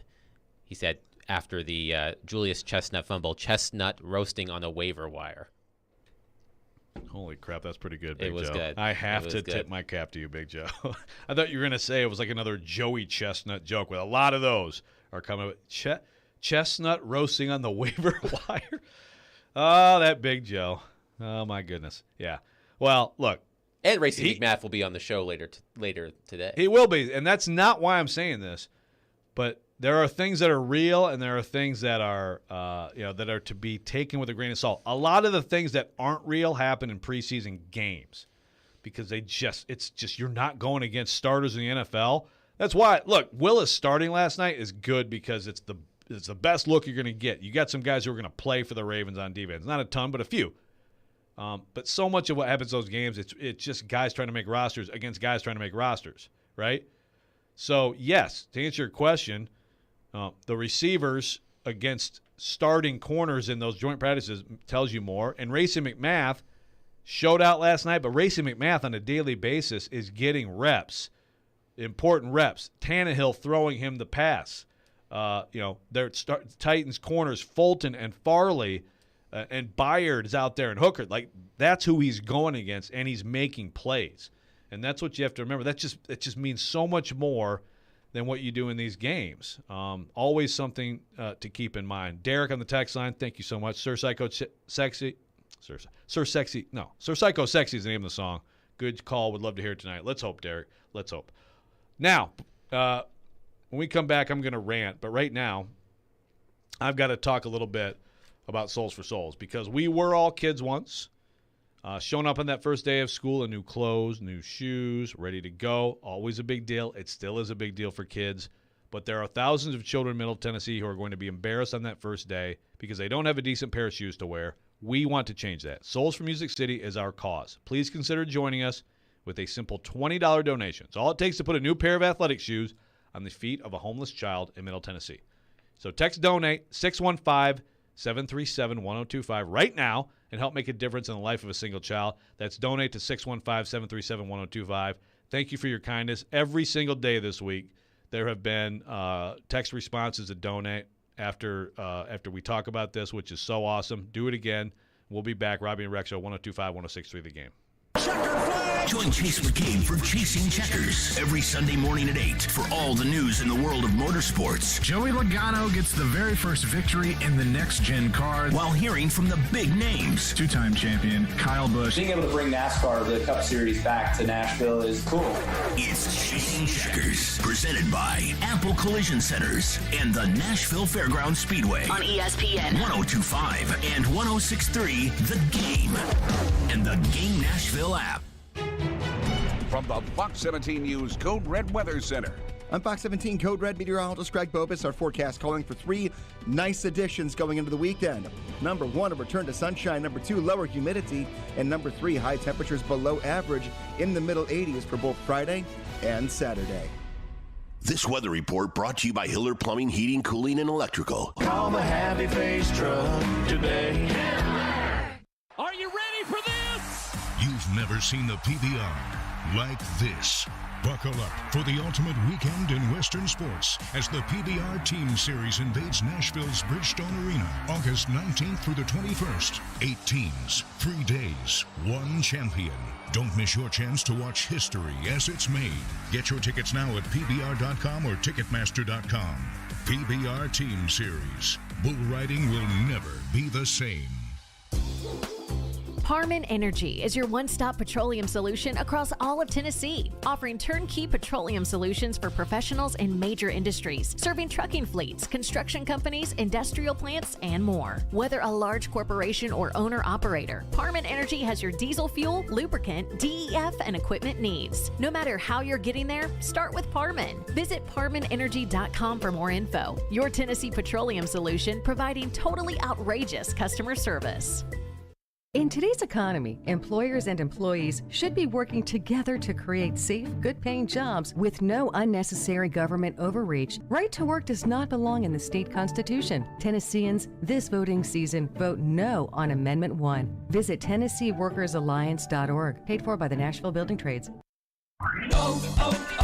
O'Reilly. When was the last time you changed your spark plugs? Replacing your spark plugs can restore the efficiency and performance of your vehicle. Stop by and get a $12 O'Reilly Auto Parts gift card after mail-in rebate when you purchase 4 or more select Iridium spark plugs. Get better performance with new spark plugs from your local O'Reilly Auto Parts store or O'ReillyAuto.com. O'Reilly Auto Parts.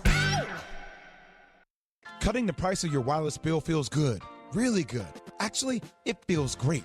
You should try it out. So cut your bill by switching to Straight Talk Wireless, now offering our $45 Silver Unlimited plan with 5 gigabytes of hotspot and nationwide 5G on America's largest, most dependable networks. The $45 Silver Unlimited plan from Straight Talk. Straight Talk Wireless. No contract, no compromise. A month equals 30 days. See terms and conditions at straighttalk.com. 5G capable device required. Actual availability, coverage, and speed may vary. Chase McCabe. My play didn't work for him, and the way he coached didn't work for me. Willie Donick. It's survival of the fittest. And Derek Mason. A win-win-win across the board. Chase, Willie, and D-Mace. Weekdays from 10 to 2. Presented by Spring Hill Heating and Cooling. On Nashville's best sports talk, 102.5 and 106.3 The Game. And the Game Nashville app. You're listening to Robby and Rexrode on 102.5 and 106.3 The Game and on the Game Nashville app. The time is now for the Rex Rant. Sounds like somebody's got a case of the Mondays. On Robby and Rexrode, here on ESPN, 102.5 The Game and the Game Nashville app.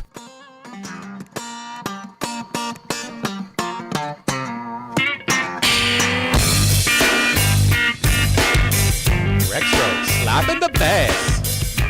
Dude, what if you could play bass like Flea? Listen to Flea on that bass. No one can play bass like Flea. That's what makes Flea Flea. God, this is gonna be so amazing. Is this the first time that the Rex Rant has been preceded by A song I love, a song you like? I think it is, but it's well, fitting. it just got you like amped up, Yes. you know? Yes, I am amped up. But actually, this is what I'm ranting about too. I'm ranting about young me. Okay, so I hope I haven't told this story on the air. This is one of the problems. Like, everybody has a limited. I got some stories, you know. Like, you've heard a lot of my stories, Vingan. I've heard a lot of your Oh, stories. you've heard some stories, buddy. And poor Michelle is continuing to hear more and more. I lived through young Joe. Yeah. But young Joe, this is a full circle. This is almost like Lion King, okay? Like circle of life situation. So I apologize if I've told this before, but I'm going to tell it now. Again, the fall of 1991, I was but a freshman at Michigan State. I lived in Shaw Hall, and next door to Shaw Hall, basically, right across the Red Cedar River, but basically next door, like a block away, the auditorium, which is this amazing old theater, a place that, bands would come through and would play Breslin Center, which is the big basketball arena, right? Big, like I saw Smashing Pumpkins there, for example. I did not screw that one up. That was a couple years later. But the auditorium is just this, like Bob Dylan, like amazing place to watch music, probably most comparable here to the Ryman. I'm not saying it's the Ryman, and the Ryman is but in terms level. Of size and acoustics and things exactly. and vibe. I mean, those places to me, well, it's hard to beat like the outdoor situation for a concert. Like Ascend is so great, but you're an amphitheater guy. Yeah, but those places are so cool, right? So this is, I could actually probably find the exact date. If I'm going to just go ahead and just open this wound, I could probably find the exact date. Because I am, as you've asked, I am totally a set list nerd, and I've gone back and concerts I went to in the 90s, and I forgot they played that song 7th, okay? So that's how much of a music October nerd I am. 23rd, 1991. There you go. The Michigan State University Auditorium? Yes. East Lansing, Michigan. Yes. October 23rd, 1991. I was a freshman in college. I had a big test the next day, okay? I don't remember the class, but I had a big test the next day. My buddy Blake Williams, shout out. He was a sophomore. I was a freshman. He was the guy on the floor who was the first to buy Nirvana, and he blasted it all the time. We're like, what is this? Like he blasted Red Hot Chili Peppers all the time. It was the most incredible year of new music. He had an extra ticket to Red Hot Chili Peppers that night. Someone had flaked on him, and he offered it to me for $5 to go see the Red Hot Chili Peppers touring for Blood Sugar Sex Magik, which, if you don't know, is one of the greatest albums ever made. It is their masterpiece. And to think about them at that time touring for that album, first of all, that hurts.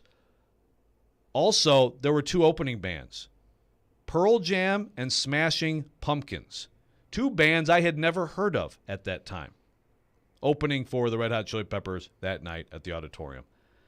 I turned it down. $5. $5. I turned it down because of my freaking test. I don't even remember what the test was. And I don't remember how I did. Or you could have failed it.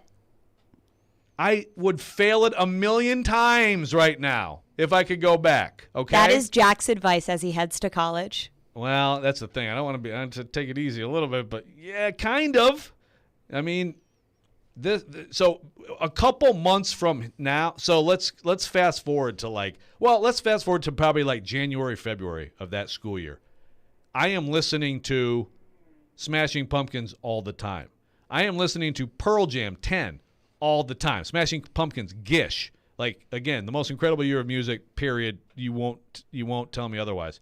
And I have realized at this point that Blood Sugar Sex Magik by Red Hot Chili Peppers is maybe the best album I've ever heard, and I can't stop listening to it over and over. So if I had that information, I would have jumped at it, and I would have said, take that test and dump it in the Red Cedar.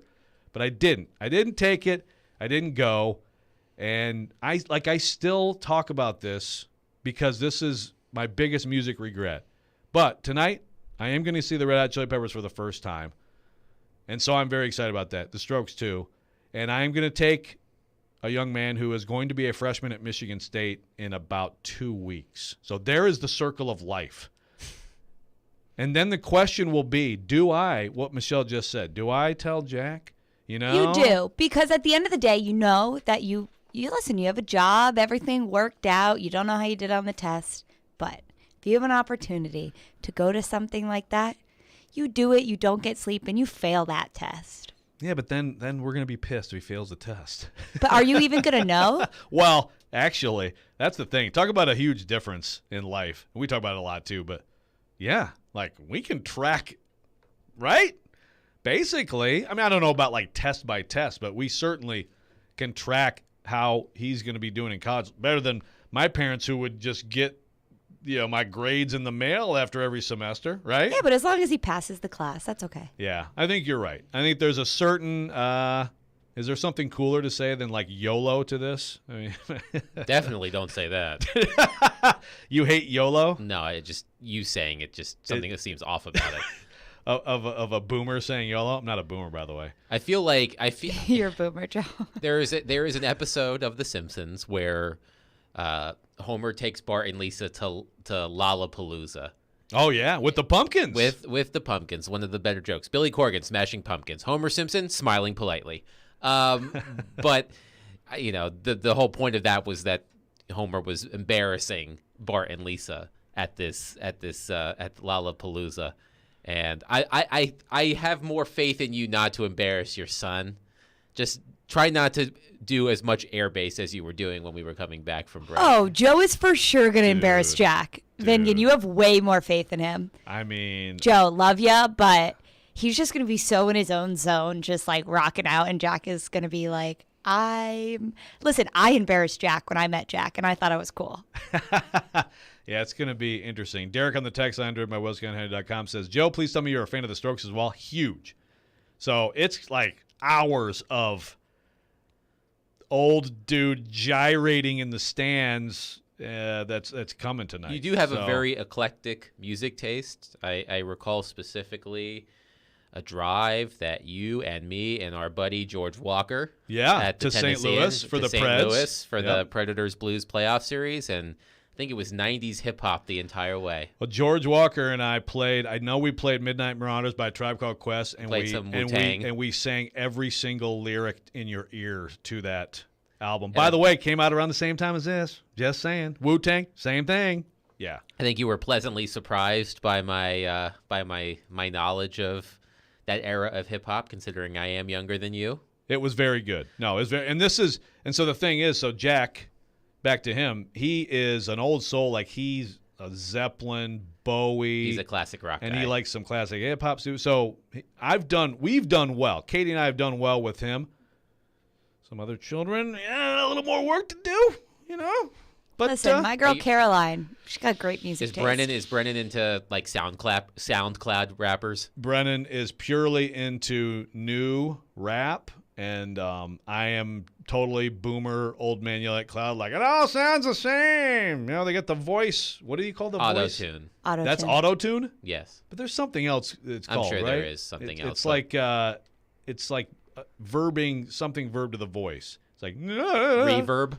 I don't know. I don't know. Like, for instance, Nelly. Love Nelly, right? But seeing him live, you'd think it's two different people singing. So wait, it wasn't good live? No. Listen, love Nelly. Love his songs, but just not the best live performer. Had a great time. Not the best. That's too bad. Because I would hope that would at least be fun. Like, we saw Snoop. Snoop was awesome. Yeah, my dad took me to see Snoop Dogg when I was in high school. I think it was in high school. I may have even been in middle school. Harlan's a badass too. Yes, he'd be rocking out with me tonight. Oh yeah, he loves the Red Hot Chili Peppers. With me tonight. Loves the Red Hot Chili Peppers. Jacob says, I'll drive to the station right now, give you a crisp $5 bill plus inflation costs and a hot cup of Joe for the tickets now. Get out of here, Jacob. Very funny though. Will says, hot take, anyone that plays an air instrument is admitting they have no musical talent whatsoever. I don't. I wish I had learned to play an instrument, but I can play some air bass, and boy, tonight. Guitar's so hard. Yeah, anything's so hard. I have zero musical talent. I'm purely a lover of music. I've played a couple instruments in my day. Yeah, what ones? Yeah. The flute? No, in middle school and high school, I was an accomplished trombone player. We are unpacking so many things today. My goodness.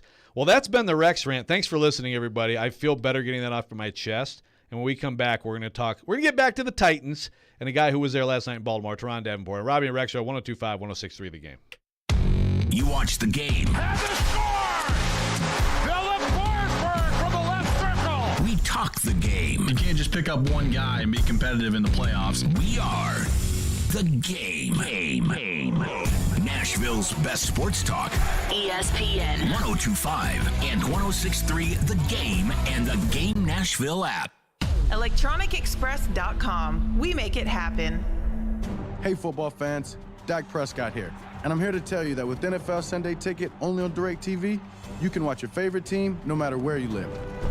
Because NFL Sunday Ticket gives you every live out-of-market game every Sunday afternoon. So switch to DirecTV and learn how to get the 2022 NFL Sunday Ticket season included at no extra cost. Call 1-800-DIRECTV. With choice package and above, 24-month agreement required. Call for details.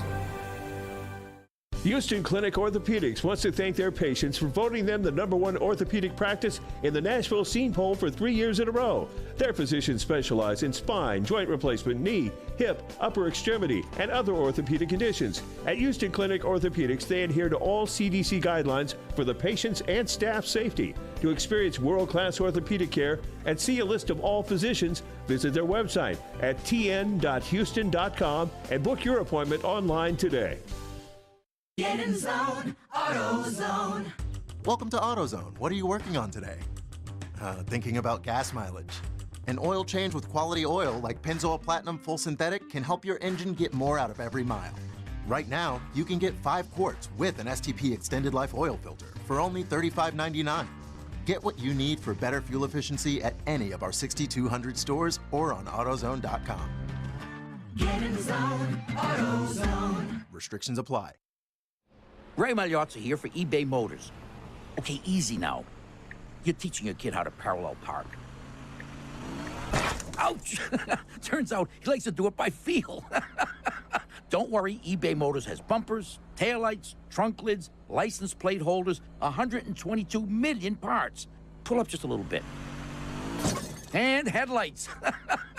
They've got lots of headlights. Get the right parts at the right prices. eBay Motors. Let's ride. 5X480. Dayton B100 V-Belt, one of the many parts Grainger carries. It's also the item that helped Rob carry the day. The job was on hold, deadline fast approaching, but a quick search on Grainger.com and Rob found his part. And with same-day pickup at his local branch, he and his crew got the job done, safely and on time. Get supplies and solutions for every industry with real-time product availability. Call, click Grainger.com, or just stop by. Grainger, for the ones who get it done. From the Hillside Medical Game Studios, WPRT-FM Pegram, WPUC HD2 Laverne, Robby and Rexrode, Chase, Willie, and D-Mace. Stone and Company, Nashville's best sports talk, 102.5 and 106.3. Terang, it's a high fly ball. We got pass rushes. Awesome Game 7. Checkered flag in the air. The Game. A Cromwell media station. Mixing sports and a little bit of fun. This is fun! On your morning drive, this is Robby and Rexrode. With Robbie Stanley and Joe Rexrode on Nashville's best sports talk, 102.5 and 106.3 The Game, and on the Game Nashville app. Ladies and gentlemen, it's showtime. Third hour, Robby and Rexrode, 102.5, 106.3 The Game Nashville app for the Hillside Medical Game Studio. And we are very excited to bring in our friend who joins us every Friday at 8 a.m. And today he's got a lot of analysis and information, and probably a little bit tired right now after covering Titans Ravens last night in Baltimore. Teron Davenport, ESPN NFL Nation. TD, how are you, my friend? Hey, I'm doing well. How are you guys? Good. Are you back yet, or are you en route? I'm leaving BNA right now. BNA. Okay, good. So you're early flight. Back in Nashville. Yeah, 6:10 a.m. You got to do that now because you know how these flights are, man. You get canceled if you do a lower one. Plus, had to get back in time for Vrabel. Yep, absolutely. Yep. So speaking of Vrabel, you and I know Jimmy and Ben and Buck. I think it was not a big crew at the game last night. A lot of questions from all of you about Malik Willis. I did find that Vrabel's in first blush analysis of his night was a little different than a lot of fans. But what did you think of that, Vrabel's reaction, and just what is your overall takeaway from what Malik did last night in his first big opportunity?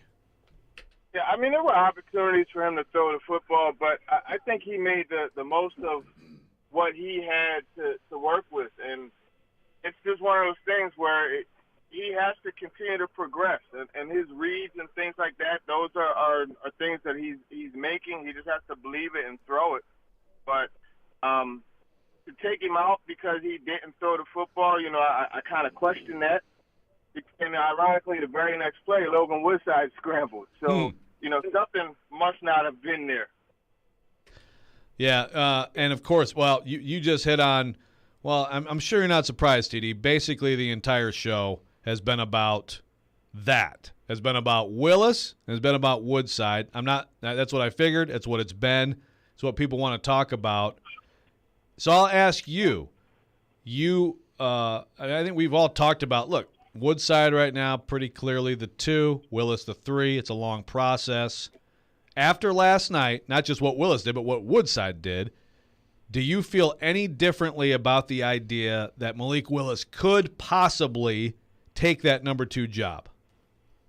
Yeah, I think eventually it's something that he could take, but to me it seems like they're trying to make sure that they slow cook Malik Willis. They want him to really continue to develop. So that's the way I look at that situation. And I know we look at the 2 interceptions and say Woodside played terribly, but if you go back and look at the interceptions a little bit more closely, Mason Kinsey, he could have helped Woodside a little bit by working his way back to the football on that 1 interception.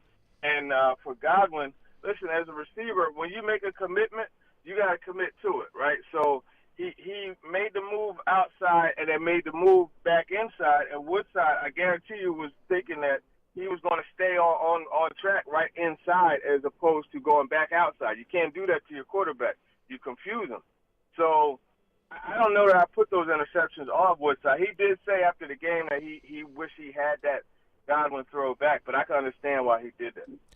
Teron Davenport with us here on Robby and Rexrode. Teron, I was talking about this with Joe before you came on when we were taking a break from the backup quarterback discussion, and I said I was hoping to see a little bit more from Treylon Burks last night. Now, of course, the quarterback play did have something to do with maybe his limited touches, but I would be curious for your opinion of what you saw from Treylon Burks in his first NFL game and just your general impressions of Burks, because there has been a lot of social media discourse about his performance so far in training camp, and I trust your opinion a lot more than others on this topic, so I'd love to hear what you have to say about Burks' game last night and his camp overall. Yeah, he only had 1 target, and you would like to see him come down with that football. It was a contested catch. Woodside said he was just giving him a chance to make a play. I thought Willis should have targeted him a few more times. There were some opportunities, but it's easy for me to say that not having, defensive linemen bearing down on me or a blitz and safety or something along those lines. So I get it. But Burks overall, he's been able to stack some good days. I'm not sure, what some of the social media stuff was trying to get at, because he has worked with Ryan Tannehill. He's not some backup or anything like that. He's in the rotation, in the mix, and they're working an assortment of receivers with Tannehill. And I like the way Burks has bounced back. He told me he lost 6 pounds after minicamp, going into training camp, and there haven't been any issues whatsoever as far as the conditioning is concerned. And he seems to be on top of the asthma. So he stacked some good days of practice. I don't see there being any issue, and I'm really totally against a lot of the stuff that they've said on social media. It's just incorrect. Yeah, well, we had Mike Hernan on yesterday, and of course, he's the guy who unwittingly started that. With his tweet, he basically tweeted out one play, and then what is it? Roto World all of a sudden goes to he's only working with the 2s and 3s based on like one. I mean, it was pretty bad. And then that spreads to all kind. It's amazing how this stuff can spread like wildfire, and it's just wrong. And the tweet was fine by Herndon, but then it just takes a total left turn. So, TD, last night we did get to see Dylan Radins gets the start. He's with the 1's OL, which wasn't really the 1's OL, but you did have Aaron Brewer at center for Ben Jones, Jamarco Jones in at left guard, and then Nicholas Petitfrere comes in. I know, you're covering the game, you're in the press box. It's not like you've probably been able to go through each snap yet, but your first impressions of both of those guys and where you think that competition is right now. Yeah, I really have to. That's something I have to go back and see. To be honest with you, I like to watch that tight end zone view to really see offensive line play before I make a definitive statement on it. I think it's still a competition, though, and that position, the right tackle position, is actually more of a competition than the left guard position. And coming into camp, I thought it was going to be the opposite, but Aaron Brewer has done a really good job just, earning the trust and respect of the head coach, but also Jeffrey Simmons. Yeah, well, no doubt, and I guess I wasn't sure, but I thought both would be some level of competition. I think one of them very much is, one of them isn't, and then there's the corner possible competition. Unfortunately, Roger McCreary nicked up a little bit, so didn't play. I think he would have played a fair amount. Well, I think Elijah Molden would have played a fair amount too. We did get to see Caleb Farley, Christian Fulton briefly. I thought it was an encouraging night. Farley gave up, maybe a completion or two. I thought he had a really good series with a physical tackle. Then he comes up. He's on Victor. He get really good. And that's exactly where Huntley wanted to go on that play, and he locked him up. What did you think just of that brief glimpse of Farley? And what about Farley playing on kickoff coverage? That was a bit surprising to me last night. Yeah, I mean, they're going to get the reps. They're going to get that. And you see the corners, a lot of times they get mixed in. Maybe not your starters, but I was a little surprised by that. Punt coverage, punt return, I wasn't. Now, as far as Farley, I like the fact, and this is the thing that I've been watching and trying to see him show some improvement, is when they run those curls and comebacks and those type of things where he has to transition out of his pedal and close on the football. And that's something that we saw Traylon Burks get him on some of those. Racy McMath got him on one. Al Phillips as well. So to see progress from there is good, and just to have that change of direction and be comfortable with that knee. I talked to him after the game about that, getting that comfort level back to where it's second nature and you're able to, change direction like he did on that pass attempt to Victor that you were talking about, where he forced the quarterback to tuck it down, and that led to, if I'm not mistaken, a sack. So I think he played well. He's going to tell you that he wants to get better, and that's natural. And I think with him, you got to be patient because he's only played, 26 games at cornerback going back to 2018. Talking to TD, Teron Davenport, ESPN NFL Nation, talking with TD podcast. So, TD, let's go back on Farley.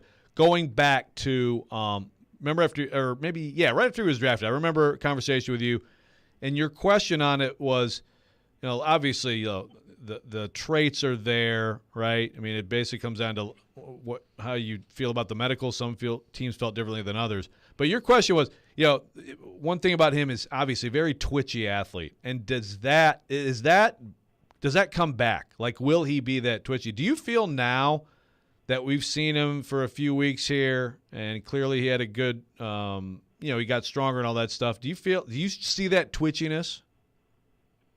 No, it's not back, and he'll admit that it's not back, and it's going to take time, so that's just one of those things where, like I said yesterday, it's a patience thing. You gotta have some patience with him, and especially coming off the injury, the ACL, you're gonna have a little bit of a drag.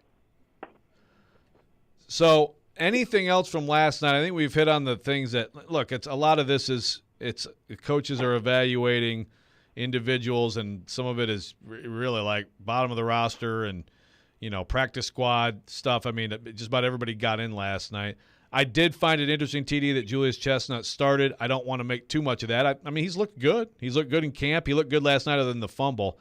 Anything else from last night that you think something different about a player than you did going into the game, a player who could matter for the Titans this year? Yeah, you know what? David Anaya, I think that's how you pronounce his name. He was good. He's a pure pass rusher.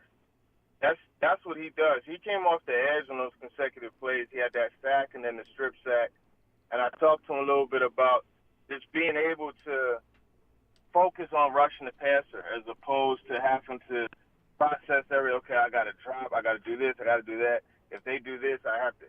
he was able on those plays to just rush the passer, and he showed that he's a natural at doing that. So I'm going to watch him a little bit more over the next couple weeks. I'm not sure if he makes the roster, but if he can manage to get in the mix, then that'll be a really good, like I said, pure pass rusher for him.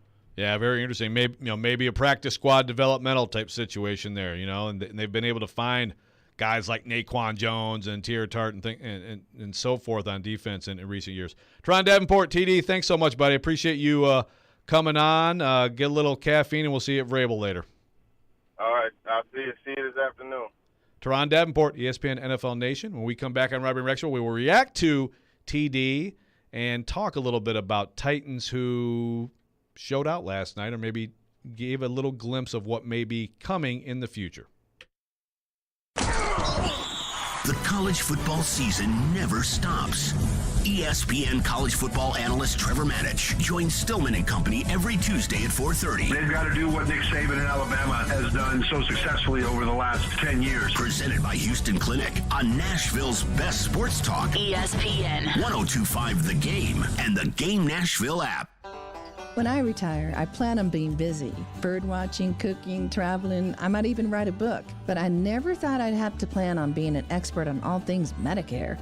Fortunately, with 75 years of experience helping Tennesseans, the experts at Farm Bureau Health Plans helped answer all my Medicare questions. So no matter what I plan on doing next, I understand all my options. Talk to your local representative or visit fbhp.com. Farm Bureau Health Plans. Plan on us. If you missed the latest from Robby and Rexrode. Not to take all the responsibility of him for last year, but I absolutely think that he was adversely affected by having a revolving door of receivers. When he had A.J. Brown, there was some special moments last year. You think about the comeback against San Francisco. You think about the win at Indianapolis with Derrick Henry getting hurt, really not having a big day, and what Tannehill and A.J. Brown did to the Colts that day. But as far as there's a different Tannehill, that's fine. That everybody, you mentioned some people who think that. You asked a question about it. I just think it's overblown. I think this is such media training camp stuff, and of course every year's different. The dynamic's different, very different this year. First of all, he's at a career crossroads, so just from that perspective, it has to be different. He told us about having to go talk to somebody, a professional, because he struggles so much with how last season ended. So, I'm not saying everything's exactly the same. I just think that the way he's going about his business out there doesn't look all that different to me. He yelled at Kyle Phillips one time. I think he's been a good leader all along. You have not thought that. You have questioned his leadership. I think you're off base. If you believe that, and you're seeing him be a good leader now, and you believe he wasn't good enough then, I can see someone saying, wow, he's different. I think he's been a good leader all along. That's just me. Here's what I don't get, though, by your marginalizing it by saying all he did was yell at Kyle Phillips, because to everybody else it has been somewhat noticeable. Vrabel said that has been intentional, and then you just dismissed that it didn't happen. Tune in Robby and Rex with Robbie Stanley and Joe Rexrode. Weekday mornings from 6 to 10 on ESPN 102.5 The Game and the Game Nashville app. I'm Cindy Mae Johnson from Mountaintop Media in Pikeville, Kentucky. You may have seen or heard about the flash flood disaster our people have suffered, but I promise you no news story can accurately convey how much help is needed. Lives have been lost, homes destroyed. If you're willing or able to help even a little, donate to the East Kentucky Dream Center on Venmo or at ekdc.raisegiving.com. That's ekdc.raisegiving.com. Thank you. When you bundle your renters and auto insurance with Progressive, you could save money, but it doesn't cover any terrible memories living rent-free in your head. Hey, just wanted to remind you of that time your kicker missed the extra point and lost the game. Even though he literally never missed an extra point, he chose this playoff game to miss. Yeah, I just noticed you hadn't thought about that in a bit. Wouldn't want you to miss, thinking about it. Sorry, we can't save you from that memory, but we could save you money bundling your renters and auto insurance with Progressive. Coverage from Progressive Casualty Insurance Company, affiliates, and third-party insurers. Renters insurance and bundle discount not available in all states or situations. We want to hear from you. Thanks for taking the call. Join the conversation. Call or text at 615-737-1025. Driven by WilsonCountyHyundai.com. We may now begin our day. You're listening to Robby and Rexrode on 102.5 and 106.3 The Game and on the Game Nashville app.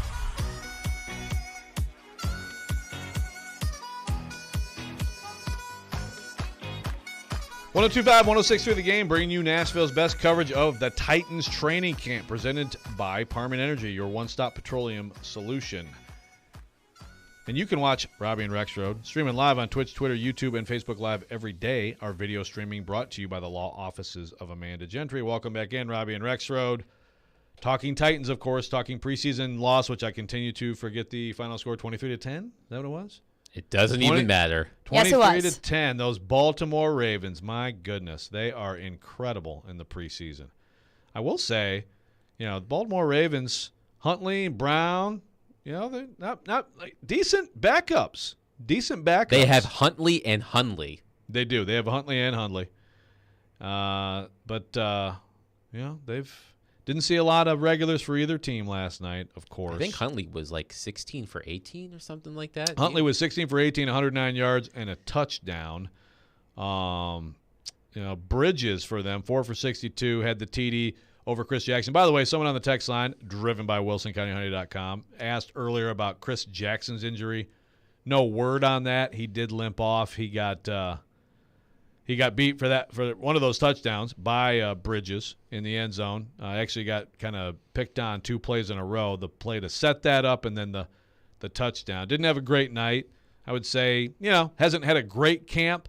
He's a reliable vet, and it's just, look, this is where the Titans, I think that position group, I think receiver and cornerback are true here, but the position group of corner was the biggest question when it comes to starters, of course, on the defense. And Chris Jackson, to answer the question, I don't know the status of the injury. He was able to limp off. I'm guessing it's nothing too serious. But the thing about Chris Jackson is, and he's been it's a great story, 7th-round pick in 2020. He's played a lot of football for the Titans. I think he's gonna make the team, but I think he's gonna not play probably a lot of football this year for the Titans, barring a bunch of injuries. Because right now they got a top 4 that I would argue is as promising going into a season, and certainly the value, because everybody is on a rookie deal, is tremendous. Roger McCreary, unfortunately, didn't get to see him last night. He's got something, but he's been good in camp. I like the pick so far based on the information we have. I like how he plays. I like his feet, speed, aggressiveness. He makes up for the short arms. That was the knock on him coming out of Auburn. He's a good player.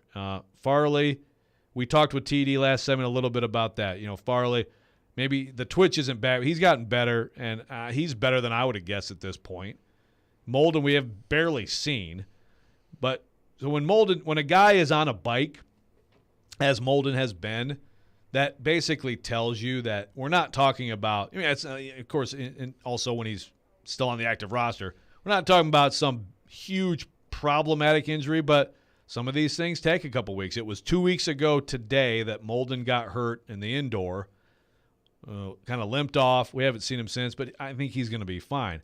So Molden, McCreary, Farley, Fulton, who, by the way, Fulton has got to pick it up. I would say he hasn't had a great camp, and he got stiff-armed last night, but Fulton played a lot of football, a lot of good football last year for the Titans, so you feel like you're pretty good there. That's a good quartet, potentially quite good, very young, but if Chris Jackson slides in next as your veteran depth guy at the 5 spot who can go inside or outside, you feel pretty good about that. And then Shakur Brown, by the way, you saw him some last night. He's been a little bit of a camp story. But that position group, if it's going to be good, you tell me, Adam, how good is this defense going to be? I was just about to ask you that same question. I was going to say, where do you think this defense as a whole ranks league-wide?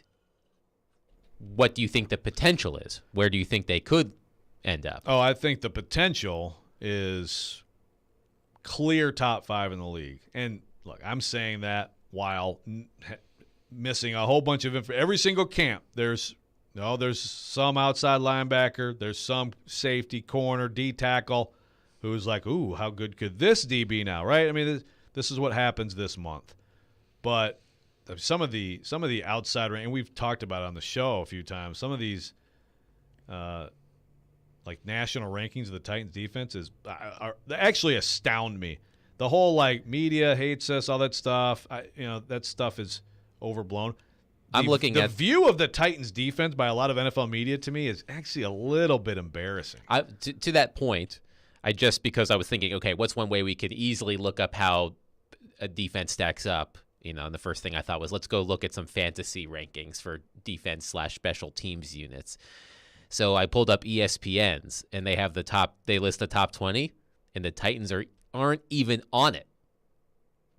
Yeah, no, there's a lot of that, and it's hard for me to. They have the Colts as the 5th best defensive unit fantasy-wise. Yeah, well, fantasy-wise, that's. I know fantasy it's fantasy. That's why it's fantasy football. But I feel like it's a good composite of how a defense could operate. So the top 5 defenses, according to ESPN's ranking of fantasy defense/special teams units: Buffalo, Tampa Bay, New Orleans, San Francisco, Indianapolis. Okay. That's your top 5.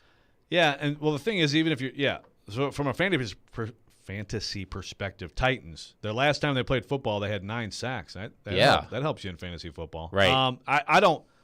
It's a little bit bizarre because Kevin Byard's a known commodity. Jeffrey Simmons is a known commodity. Harold Landry just had a very good year. I guess people could look at Bud Dupree's lack of production last year and Autry. Look at that. Yeah, Danico Autry was underrated last year. Has been underrated his entire. Well, see, now you're hitting on some of the answers. David Long, I think no one in the NFL knows who he is, and thinks that's why mock drafts had the Titans take an inside linebacker all over the place. So it's like, why? They have a good starting duo in Cunningham and Long, but he's one of the answers, but it still doesn't excuse when you look at all those other known commodities why you would feel that way. But corner would be another one that was absolutely a question going into camp. And I'm not saying it's been answered definitively at this point, but there are things that are trending in a good direction. You got to get those guys on the field, however. You got to keep that in mind too. Like Molden, but especially, McCreary, you hope he's not out long if you're the Titans. You hope Farley holds up. That's the thing. If you're putting Farley on kickoff and punt and he's out there just playing tackle football, then obviously you feel good about where he is coming off the ACL, where he is with the back.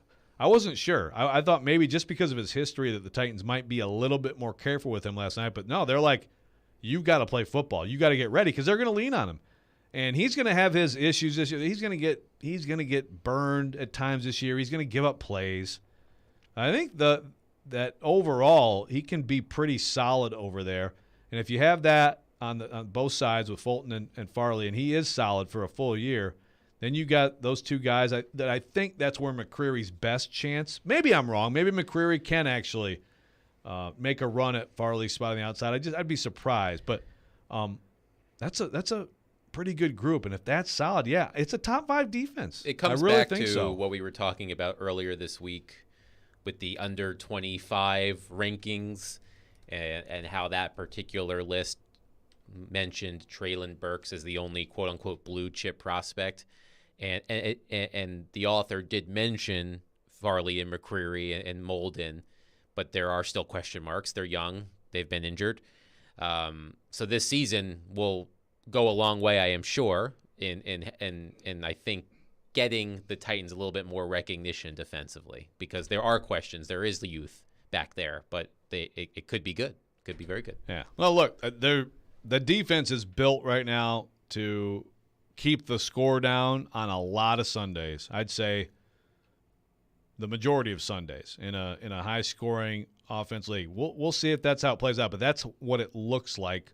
And, again, corner has definitely helped the outlook for me, at least in my opinion. When we come back, we got more reaction from folks who were at the game last night. This is Ben Arthur from the Tennessean coming up next. Robby and Rexrode, 102.5, 106.3, The Game. Titans training camp is underway. Talking Titans? What wide receivers make the team? Traylon Burks, the physicality. Robert Woods, route concepts and how to get open. Who starts on the offensive line? It's a full-on right tackle battle. What other storylines will stand out? Malik Willis, some of the best he's looked in camp. Titans training camp coverage is fueled by Parman Energy. Now hiring fuel drivers. Apply now at ParmanEnergy.com and by USA Hemp Store on 102.5 and 106.3 The Game and the Game Nashville app. Pink Floyd's Roger Waters. This is not a drill. We're doing a show in the round. It's something new. I look forward to the challenge. Featuring his songs from the golden era of Pink Floyd. Saturday, August 27th, Bridgestone Arena. Tickets at RogerWaters.com. This is not a drill. Produced by AEG Presents. Don't be surprised this week to see other jewelry store owners shopping at Genesis Diamonds. They'll be taking advantage of Genesis' most aggressive offer ever. All GIA diamond engagement rings marked down an extra 20% below Genesis' everyday price. That's right. The vault is open, and we're selling the finest handcrafted diamond rings at rock bottom prices. Now for a very limited time. The GIA is the world standard in diamond grading, certifying accuracy and documenting quality, so you can buy with confidence. Every Genesis engagement ring is included in this event, from a half carat up to 20 carat stones, all shapes, rounds, princess cuts, emerald cuts, cushion cuts, ovals. There has never been a better time to get an extreme value price on a GIA certified diamond, perfectly set in a gorgeous engagement ring. Hurry in for best selection. It's Genesis Diamonds GIA Diamond Extravaganza. Save an extra 20% on these rare, precious diamond rings, now for a limited time. One per customer, please. Exclusively at Genesis Diamonds, Green Hills and Cool Springs. See store for details.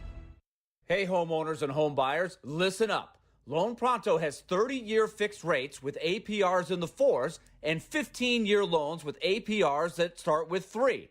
Hey, it's Willie Donick. Don't be confused by the media's hype about interest rates. At Loan Pronto, their rates have plummeted recently, and they're currently refinancing homeowners who locked in a 5 or 6% rate. So if you've got a rate over 5%, or if your lender has you pre-approved or locked in at anything 5% or higher, you need to call Loan Pronto now. Not all lender rates are created equal. Loan Pronto's rates are down big time, and you need to take advantage, whether you are buying, refinancing, getting cash out, or even if you just closed a few weeks ago. Call Loan Pronto today, and you could save tens of thousands of dollars. Loan Pronto can help keep more money in your pocket. Loan Pronto, 615-499-5780. That's 615-499-5780 or loanpronto.com. Equal housing lender, NMLS 166-1781, subject to lender approval. Saturday night. And there he goes. Tony Pollard. Jets are on. Touchdown, Dallas. America's team heads to the Mile High City as the Cowboys take on the Broncos in NFL preseason action. Touchdown. Diving catch, Cortland Sutton. Coverage begins at 7:30 on 102.5 and 106.3 The Game and the Game Nashville app. What's up, Nashville? This is Stephen A. Smith. You're listening to Nashville's best sports talk, ESPN 102.5 The Game. Separate my side. I don't believe it's been slitting my throat. It's all I ever heard you. All right, welcome back, Robby and Rexrode. I'm letting these songs play too long. Sorry, I apologize. Big show tonight. Big show tonight at Nissan Stadium. But right now, got a big guest who was in a different stadium last night in Baltimore, Maryland, and watched the Titans lose to the Ravens. And now we're going to get his thoughts. Ben Arthur from the Tennessean. Ben, how are you? Joe, good morning. How are you guys doing?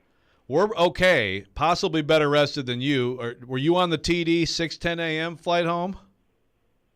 Was, and it was kind of a mess too, because there was we went through the BWI airport, and as soon as I came in with Buck, and as soon as we came in, the alarms were going off, there were no lines for pre-check and regular security, it was just kind of a mess. And so the plane ended up kind of waiting for us because half the plane was delayed kind of getting through security. And so it was just kind of a hectic morning. I didn't even sleep, actually. And so yeah, I'm kind of running on fumes right now, but I'm pushing through. See, now I feel bad. You should be sleeping right now. Oh, man. It's fine. I'll sleep this weekend. Well, this is it's a preseason for media too, getting ready for the travel, and man, the flight situation. I'm a little bit sketchy on how that's going to go some this year. But all right, well, we will plow through. I appreciate you coming on here, Ben. So, as you may imagine, so much of our show today has been devoted to backup quarterback discussion. I think that's the hot topic, so to speak, after this game. Malik Willis, I think, with some encouraging things. Still a ton to work on. Logan Woodside with a pretty bad night, with some some other factors involved there, but pretty not great. So I asked TD this. I asked you the same question. Your thoughts on the number 2 quarterback, the possibility for Malik Willis to compete for that. I think all of us are probably on the same page that it's a long shot. Like Woodside is probably going to be the 2. Do you think any differently? Do you think the door has been cracked open at all by what you saw last night? I kind of hesitate because it is just kind of one preseason game, and you kind of have to think about Woodside's kind of resume, so to speak, with the Titans, how much faith they have in him, have had in him over the last couple years, how well he knows the offense, how much the Titans sort of tout that, and he did have a bad game, right? But I don't think one game kind of changes his status as QB2. I think, look, I don't think it's out of the realm of possibility that Malik can kind of beat him out for that backup, at least kind of eat into some of those snaps. But I think as of right now, just based off one preseason game, I'm not going to kind of go fully on board there. I think, as you mentioned, Malik did have some encouraging signs. I think, honestly, what he showed us was a lot of what he's done in training camp. I don't think we saw anything new. We saw some of the good. We saw his unique kind of that special playmaking type ability, kind of one or two wow moments. And then we also saw the timing issues, the accuracy issues, kind of the hesitancy with the decision making and whatnot. And so kind of with all those things considered, I think Logan Woodside is still your number 2, that the Titans are still going to kind of keep 3 quarterbacks right now. But there is kind of a lot left in the preseason between the last 2 exhibition games and the joint practices. So, but if you're asking me now, I don't think much has changed in the Titans' eyes. Yeah, and I think you're right. I think basically the difference, like even if you're a fan who watched all those practices, right? I mean, the one difference is like they're not trying to tackle him here. You blow the whistle, you break the pocket. In this, okay, tackle him. And so then he has an opportunity to have that great cutback in the touchdown and leave a first-round pick on the ground. Like, I mean, like stuff like that is exciting, I think. And some of his throws are exciting, but yeah, still a long way to go. And I'm with you. I think it's a long shot right now that he might actually get the 2. Other big things from last night, Ben, and again, I know it's not like you've been able to study, Dylan Radins, Petit Frere, and how they played. But I just thought at first blush both were more good than bad. You have to take into account who they're blocking. Where do you think that competition is? Yeah, I think Dylan Radins is still in front at right tackle. I'd say he's still kind of the front runner. Obviously, he started the game, and then Petit Frere was at left tackle.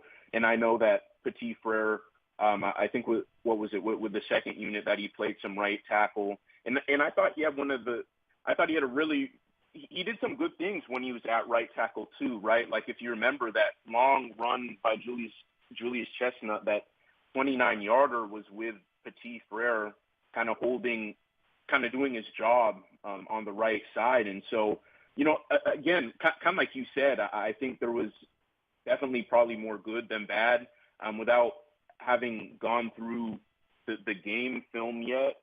I'd still kind of say Dylan Radins is the front runner there, but I think from what we've seen from Petit Frere, especially in these last several training camp practices into this preseason game, that he's definitely going to be a guy that the Titans can depend on, and I think he can play some guard too, and in addition to being a swing tackle, and we know how much the Titans kind of love that versatility. So that's kind of something I'm thinking about with those guys.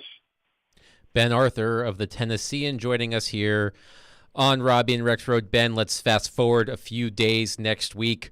The Titans and Tampa Bay Buccaneers are scheduled to have joint practices at St. Thomas Sports Park. Of course, we learned yesterday that Tom Brady will not be taking part, so maybe a little luster has been taken off of those joint practices. But what will you be watching most closely as the Titans go head-to-head with the Buccaneers at practice?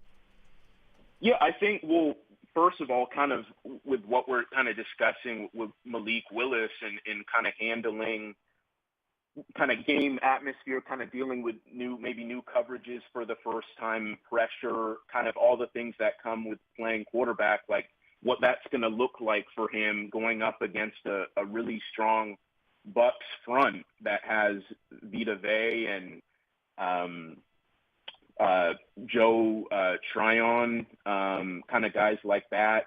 I'm obviously going to be looking for him, kind of the progress, seeing if he's kind of made progress.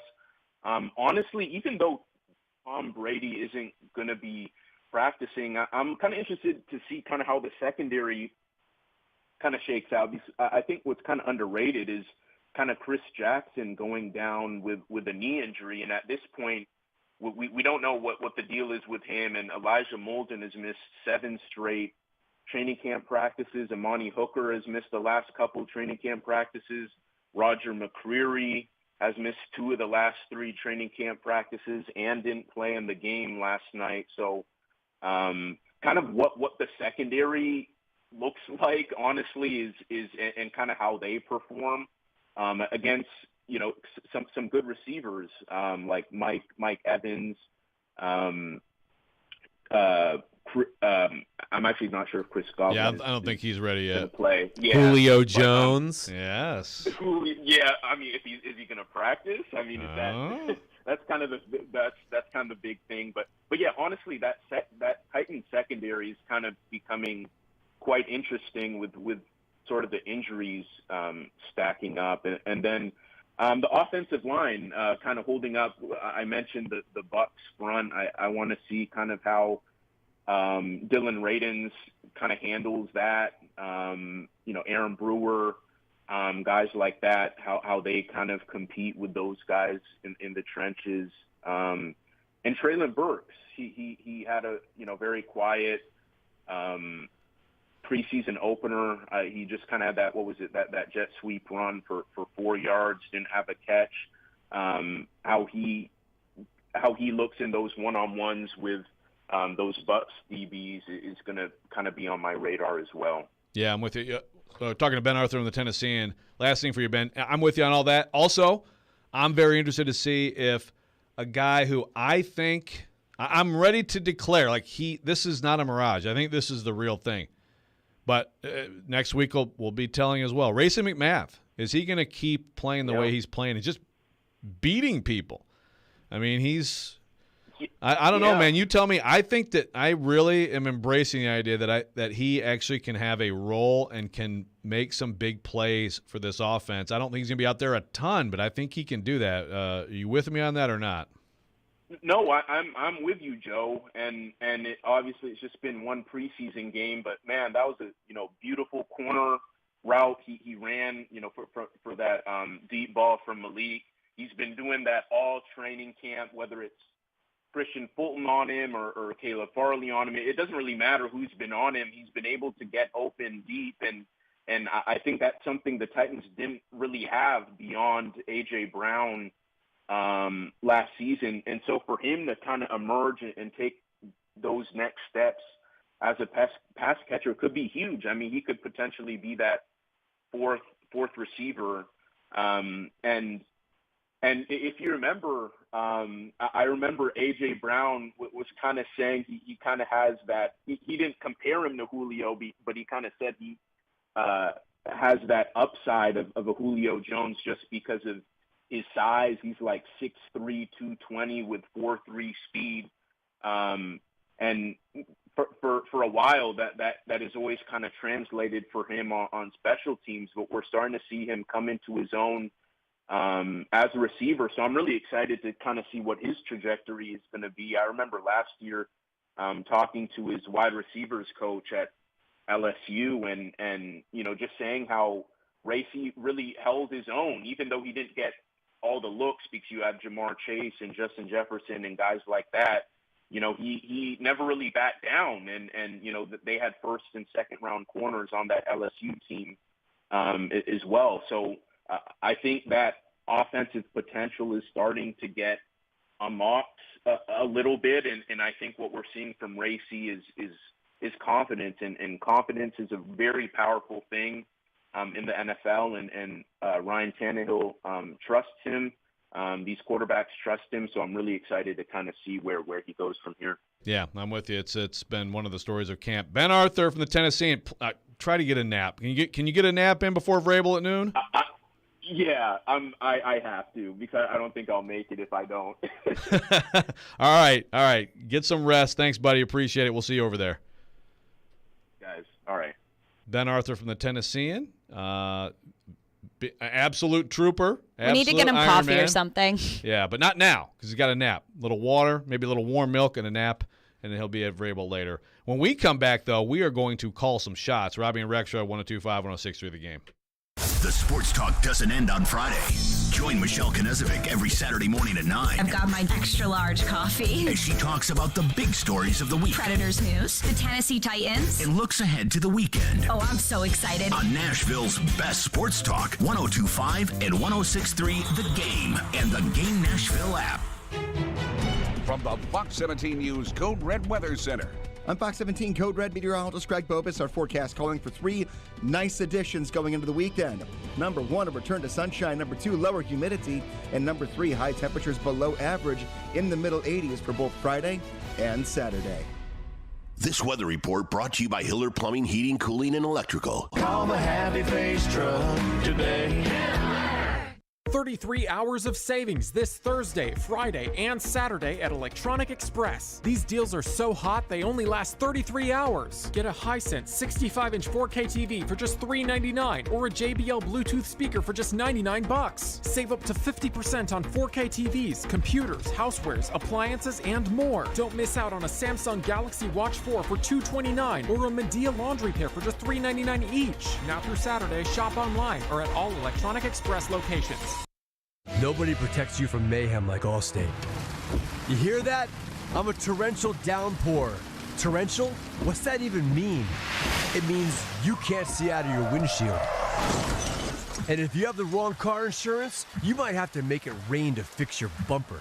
So switch to Allstate, save money, and be better protected from mayhem, like me. Based on coverage and limits selected. Subject to terms, conditions, and availability. In most states, prices vary based on how you buy. Allstate Bar and Casualty Insurance Company and affiliates, Northbrook, Illinois. Start the second half of the baseball season the right way and turn Ks into cash and big hits into big wins with FanDuel Sportsbook. Right now, new customers can step up to the plate with a no-sweat first bet up to $1,000. Just sign up using promo code PLAY. Place your first bet, and FanDuel will give you up to $1,000 back in match bets if you don't win. Download the FanDuel Sportsbook app and sign up using promo code PLAY to get started with your no-sweat first bet up to $1,000. 21 plus and present in Arizona, Connecticut, Iowa, Illinois, Louisiana. Permitted parishes only. Michigan, New Jersey, New York, Pennsylvania, Tennessee, West Virginia, or Wyoming. First online real money wager only. Refund issued as non-withdrawable free bets that expire 14 days after receipt. Restrictions apply. See terms at sportsbook.fanduel.com. Gambling problem? Call 1-800-GAMBLER or visit fanduel.com/RG in Iowa, Michigan, New Jersey, Pennsylvania, and Illinois. 1-800-NEXT-STEP or text NEXT-STEP to 53342. 1-888-789-7777 or visit ccpg.org/chat in Connecticut. 1-877-70-STOP in Louisiana. 1-877-8-HOPE-NY or text HOPE-NY 467-369 in New York. Tennessee Redline 1-800-889-9789 in Tennessee. 1-800-522-4700 in Wyoming or visit 1-800-GAMBLER.net in West Virginia.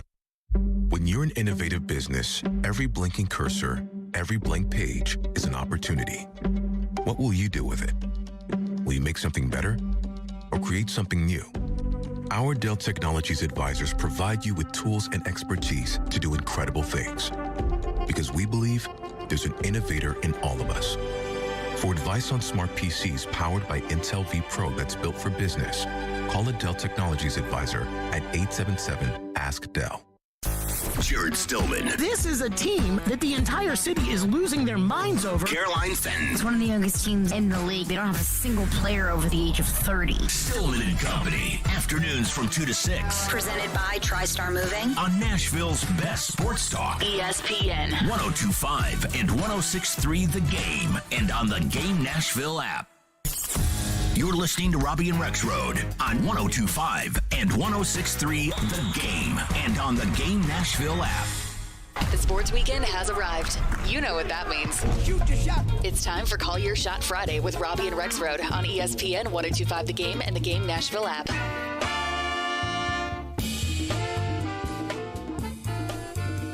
It's that time. Robby and Rexrode. Joe Rexrode, Adam Bingen in for Robbie Stanley, Michelle Knezovic, intern Hanley.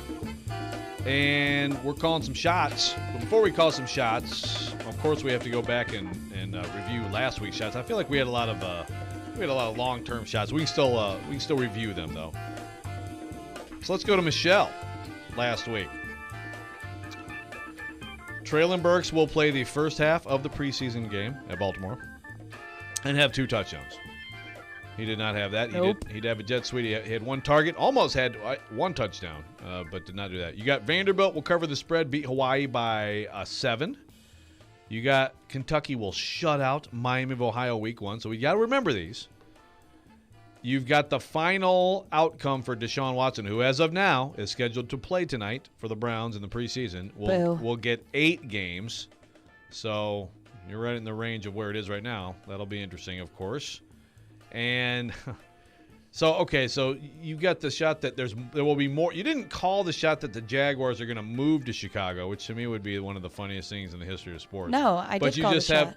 Well, did you? Okay, because I just wrote down there's going to be more reports. You're calling the shot that they're moving to Chicago. Why not? Let's have fun. That is a called shot. I have 0 timeline on it, but let's do it. Yeah. No, again, they would be the NFL equivalent of the White Sox in that city, which would be just fantastic. Just a total garbage franchise no one cares about. Probably hope not. you're listening, Ryan. Okay, let's see. What were my shots? I said Malik Willis will run for 50-plus yards and a touchdown in his preseason debut. He ran for 38 and a touchdown. Oh. But, kind of on the right track, right? Kind of on the right track.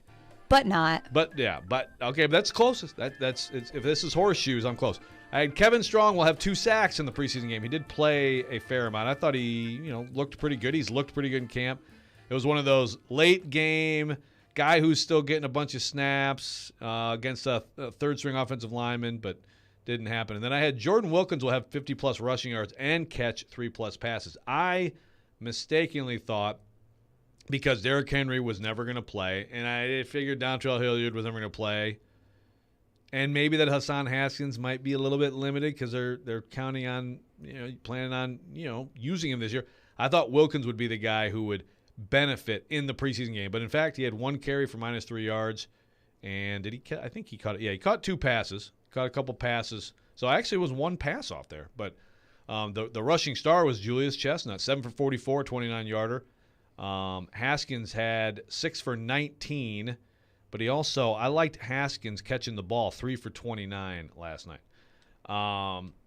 Robby's shots. The Detroit Lions will win 6 football games this year. I don't even know that team that will not yield. Thank you. I don't even know that that's crazy. Like I could see the Lions going like 6-11. That's like a shot is 8, Robby, but he went with 6. Kyle Phillips will have a touchdown against Baltimore. That did not happen. 1 target for him. The Colts will be 1-2 entering the first Titans matchup, so we got to remember that one. And that seems to be what they do sometimes. And then Romeo Doubs will win Offensive Rookie of the Year for the Packers. So there's a big shot we got to remember. So now let's call some shots for this week. Michelle, go ahead. I would love to go first. Okay. I am revisiting a couple old shots. So The Cincinnati Reds will win less games than the Tennessee Volunteers. The Cincinnati Reds have won 44 games so far, and the Vols won 56 or 57? I have to double check on that. Yeah, I think 57, I think is right, yeah. 57? Okay. That was my first shot. Okay. You're I love the Cincinnati Red shots. I do. Love them. Also, shout out Field of Dreams game the other night, and our boy Ryan Porth actually got to be there, so that's definitely bucket list for him. Jimmy G will not be on a team week 1 of the NFL season. I think the 49ers will cut him, and I do not think he will be a starting quarterback week 1. Odell Beckham Jr. signs with the Bills. Imagine that. If he can get back again from another. But if he can play like he played with the Rams last year. Him and Von Miller. Them? Jeez. I've already got them winning it all, so that's a shot. That would be pretty iconic. The Seattle Storm will win another championship. Sue Bird goes out on top, and honorable mention, her last regular season game, the absolute GOAT the other day. I like that. That would be very fairy tale-like. It would. And then finally, last shot. I just found this out yesterday that I'm going to the Cincinnati Open next weekend. Serena Williams will win. She's going out on top, too. Well, I know she has more matches, but she will win. And I am so hype. And I've had people tell me that tennis is not fun to watch, but if Serena Williams is there, oh, yes, it is fun to watch. What do you mean? You've had people tell you tennis is not fun to watch? Like in person? Yeah. Who are these joyless people? Take a guess. Ryan? Is it Ryan? I plead the Are we fifth. calling out your boyfriend? Let's call out your boyfriend. I say we call him out. Listen, Coco Gauff. They're all going to be there. Oh, that's going to be awesome. It's going to be sick. Absolutely. And I will be there, and Serena's going to win. Those are my shots. I like it. Adam, would you like to go next? Sure, and I'll keep it short. I have 2 NFL-related preseason / week 1 shots. As we discussed yesterday, the expectation is that Matt Ryan will play the entire first quarter of the Colts preseason game. I believe it's tomorrow. Matt Ryan will throw 2 touchdowns in the first quarter, and there will be breathless commentary and adulation about Matt Ryan in the Colts, which I'm sure will tick off Titans fans. So Matt Ryan throws 2 touchdowns in his Colts quote-unquote debut, and the love fest nationally for the Indianapolis Colts will continue. Oh, well, if he does that, there is no doubt on the second part of it. Yes. Oh, there is no doubt. And here I go, again on my own. Based off the conversation we've had today, we both agree that Logan Woodside probably gives the Titans a better chance not to blow a game if he had to play than Malik Willis. But Malik Willis will show out in these joint practices.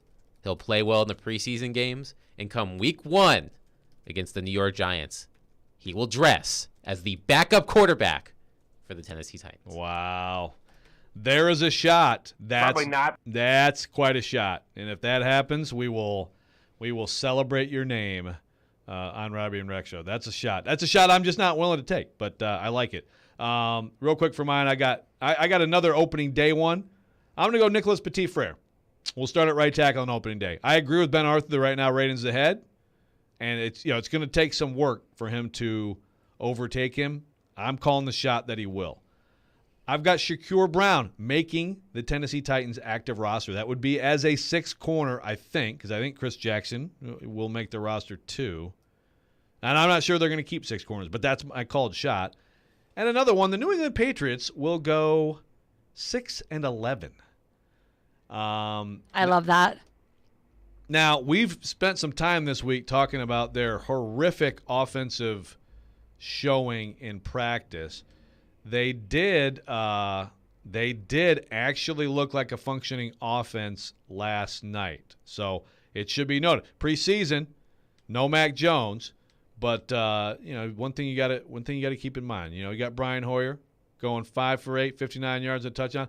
Bailey Zappi, Western Kentucky, 19 for 32, 205 and a touchdown. At least they looked like they could run offensive plays. So maybe it's not as dire as it has looked, but I still think they're going to stink out loud and be 6-11. There's a lot of shots on the text line, some of them related to something we want to talk about on the Titans, and we will get to that next. Robby and Rexrode, 102.5, 106.3, The Game. You watch The Game. Line to left, coming on Newstrom. Base hit, Sounds win. We talk The Game. But they knew he'd be really good. Well, if they don't make that move, they don't win those championships. We are The Game. Nashville's best sports talk. ESPN 102.5 and 106.3 The Game and the Game Nashville app. ElectronicExpress.com. We make it happen. Blood Assurance, this community's local blood centers, is hiring for several open positions in the Nashville area. Be a part of a company that helps save lives by providing the local hospitals with the much-needed life source of blood. They offer competitive pay, great benefits, paid time off, and retirement benefits. Blood Assurance has a family-friendly environment. Go to bloodassurance.org/careers. Again, that's bloodassurance.org/careers to apply. Harman Energy is now hiring drivers for their Nashville team. Harman Energy is Tennessee's petroleum solution for major industries. Right now, they're offering competitive compensation. Fuel tank wagon drivers start at $26 an hour. Fuel transport drivers, $29 an hour. Plus, there's a $4,000 sign-on bonus for CDL drivers. Top quality benefits and a great place to work, Harman Energy employees provide totally outrageous customer service. Come be an employee owner with the Harman team. Apply now at harmanenergy.com. Finding great candidates to hire can be like, well, trying to find a needle in a haystack. Sure, you can post your job to some job board, but then all you can do is hope the right person comes along, which is why you should try ZipRecruiter for free at ziprecruiter.com/radio. ZipRecruiter doesn't depend on candidates finding you. It finds them for you. Its powerful technology identifies people with the right experience and actively invites them to apply to your job. You get qualified candidates fast. So while other companies might deliver a lot of hay, ZipRecruiter finds you what you're looking for. The needle in the haystack. See why 4 out of 5 employers who post a job on ZipRecruiter get a quality candidate within the first day. ZipRecruiter, the smartest way to hire. And right now, you can try ZipRecruiter for free. That's right, free at ZipRecruiter.com/radio. That's ZipRecruiter.com/radio. ZipRecruiter.com/radio. From the Hillside Medical Game Studios, WPRT FM Pegram, WPUC HD2 Laverne. Chase Elliott scores the win in the Ally 400 at the Nashville Super Speedway. Nashville's exclusive home for NASCAR. 102.5 and 106.3. Terang, it's a high fly ball. We got pass rushes. Awesome game. Checkered flag in the air. The Game. A Cromwell media station. Mixing sports and a little bit of fun. This is fun! On your morning drive. This is Robby and Rexrode. With Robby Stanley and Joe Rexrode on Nashville's best sports talk. 102.5 and 106.3 The Game. And on the Game Nashville app. Ladies and gentlemen, it's showtime. Fourth hour, Robby and Rexrode, 102.5, 106.3, The Game Nashville app, Hillside Medical Game Studio, and something I'd like to say before we get back into the Titans. We are your racing station. 102.5 and 106.3 The Game is Nashville's home for NASCAR. Tune in this Sunday at 1 o'clock for the Federated Auto Parts 400. Also, join our fearless leader of the suit, Chase McCabe, every Sunday morning at 8 for Chasing Checkers as he talks to the drivers, get you set for race weekend. NASCAR 102.5, 106.3 The Game is presented by the Nashville Fairgrounds Speedway.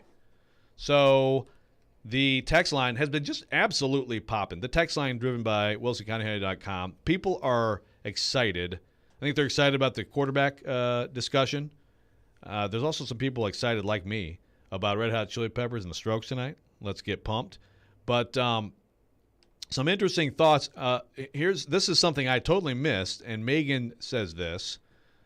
Lamar already called a shot, Lamar Jackson. Did y'all see the clip from last night where he told Willis, it's your team now, and the look on Malik's face? That was a Lamar Jackson called shot for sure. I did not see this. Does anybody have this? That's quite interesting. Yeah, I did not see that either. Megan, if you could specify on that. Or send a link or something. Yeah. And I'd say I would say that Lamar Jackson would not be accurate right now at all, of course. But, hey, we don't know what's going to happen in the future. And I'm not ruling anything out. That's the thing with Malik Willis. I'm not ruling anything out from never really coming close to starting to being a really good starter for a long time for the Tennessee Titans. I'm keeping an open mind on all that. I know it's hard to do that. And you make judgments, and I think some people saw last night and said, ooh, watch out. You could also watch it last night and say, man, he doesn't get rid of the ball.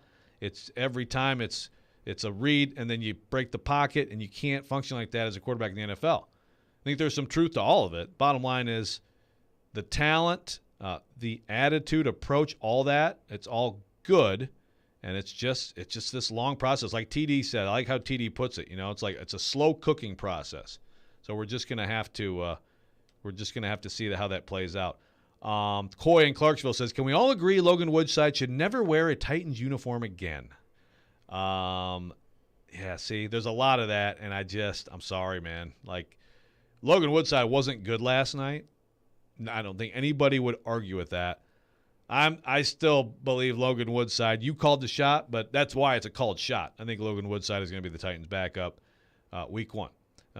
I'd also think that at some point Malik Willis is going to absolutely surpass him, and when he has enough of the offense and is just more prepared, then I think he absolutely leapfrogs him. It's just not happening as soon as some people think and want.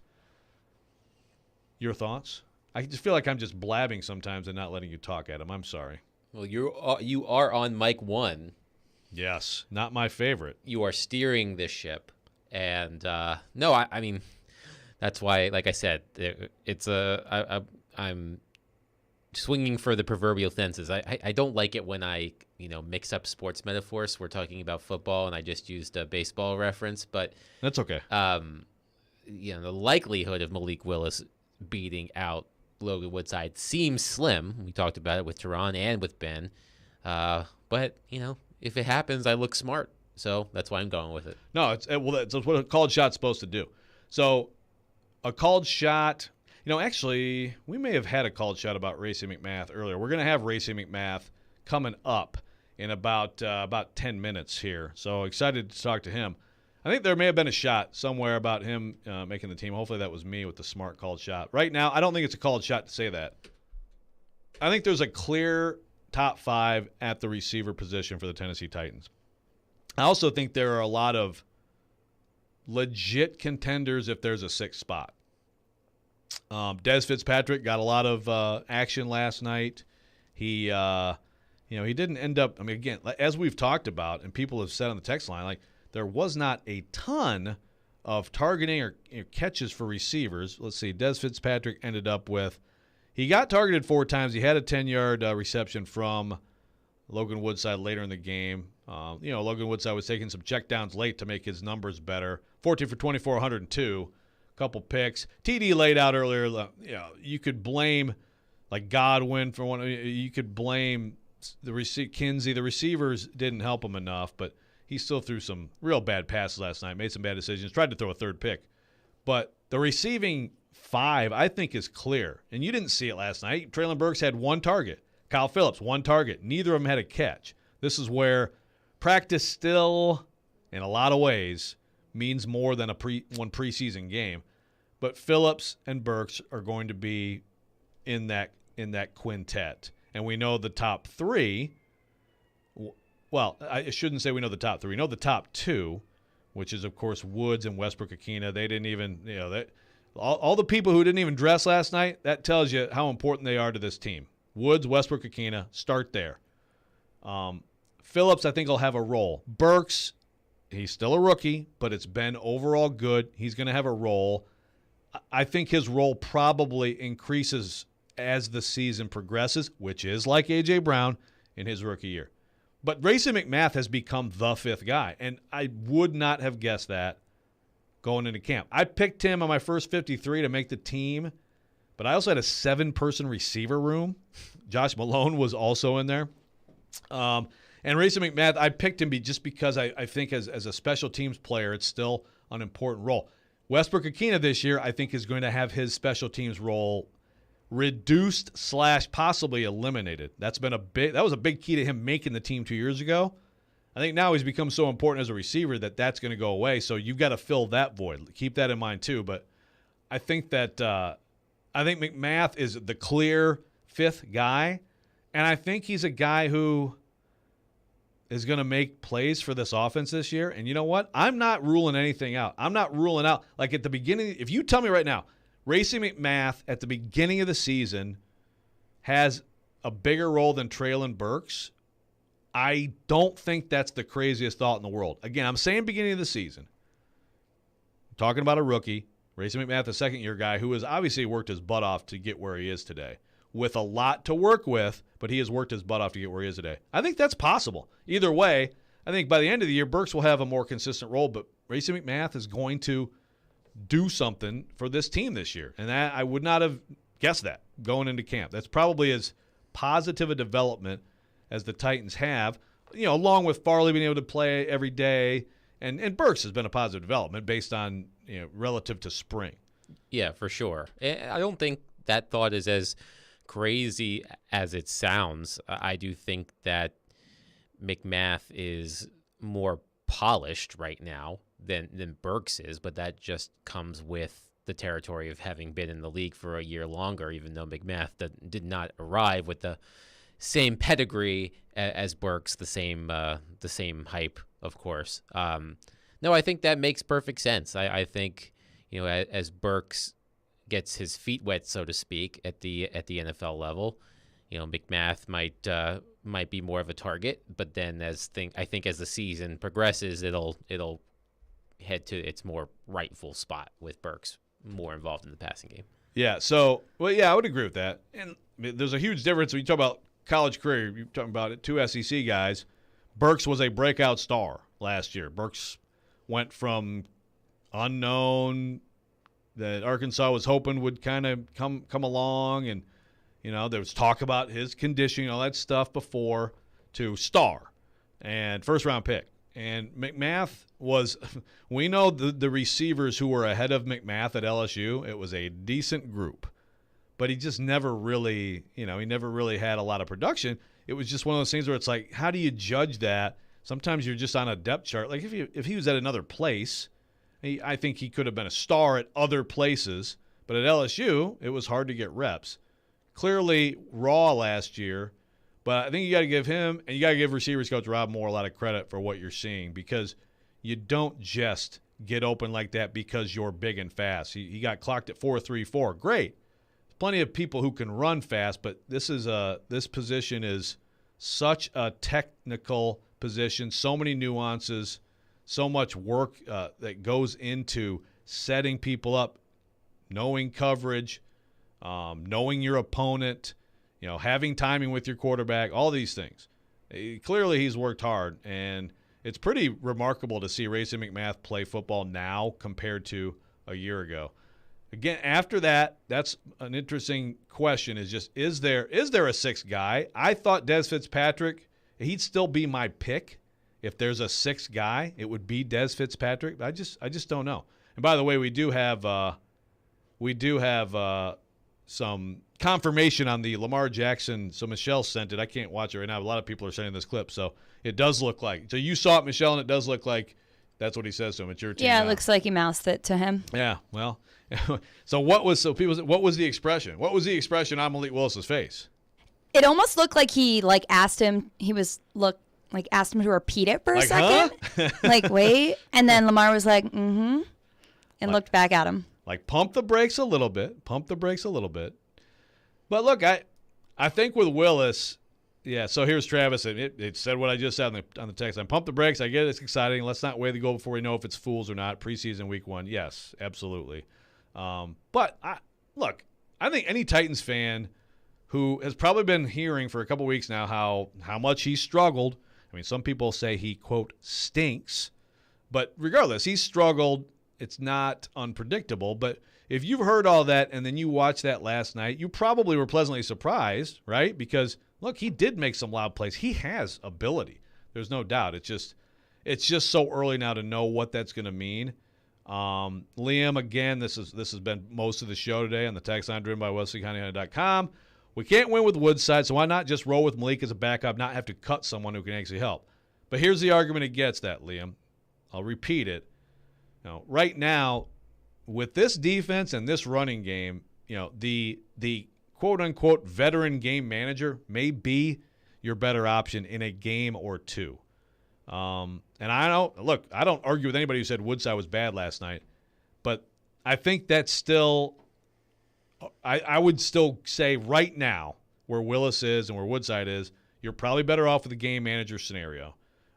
At some point, maybe this year, you aren't. You may not be.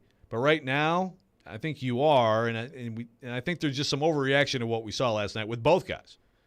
When we come back, Robby and Rex Show, we're going to talk to a standout from last night who we've been talking about a lot, Racey McMath of the Titans. Coming up, Robby and Rex Show, 102.5, 106.3 The Game. Every Wednesday at 2:45. Sanders for the touchdown, 48 yards. Former NFL wide receiver Chris Sanders joins Stillman and Company to give his thoughts on all things Titans and NFL. Fueled by Parman Energy, now hiring fuel drivers. Apply now at ParmanEnergy.com on 102.5 and 106.3 The Game and the Game Nashville app. We're Saia LTL Freight. For nearly a century, our team has been committed to driving business forward. From Lady Liberty to the Golden Gate, Superstore to Corner Store. We go that extra mile, expanding our team to better serve you. So trust that when you partner with Saia, we take every delivery personally. Visit Saia.com for all your shipping needs. That's SAIA.com. Are you ready for this? You've never seen the PBR like this. Buckle up for the ultimate weekend in Western sports as the PBR Team Series invades Nashville's Bridgestone Arena, August 19th through the 21st. 8 teams, 3 days, 1 champion. Don't miss your chance to watch history as it's made. Get your tickets now at PBR.com or Ticketmaster.com. PBR Team Series. Bull riding will never be the same. Don't be surprised this week to see other jewelry store owners shopping at Genesis Diamonds. They'll be taking advantage of Genesis' most aggressive offer ever. All GIA diamond engagement rings marked down an extra 20% below Genesis' everyday price. That's right. The vault is open, and we're selling the finest handcrafted diamond rings at rock-bottom prices. Now for a very limited time. The GIA is the world standard in diamond grading, certifying accuracy and documenting quality, so you can buy with confidence. Every Genesis engagement ring is included in this event, from a half carat up to 20 carat stones, all shapes, rounds, princess cuts, emerald cuts, cushion cuts, ovals. There has never been a better time to get an extreme value price on a GIA certified diamond, perfectly set in a gorgeous engagement ring. Hurry in for best selection. It's Genesis Diamonds GIA Diamond Extravaganza. Save an extra 20% on these rare, precious diamond rings, now for a limited time. 1 per customer, please. Exclusively at Genesis Diamonds, Green Hills and Cool Springs. See store for details.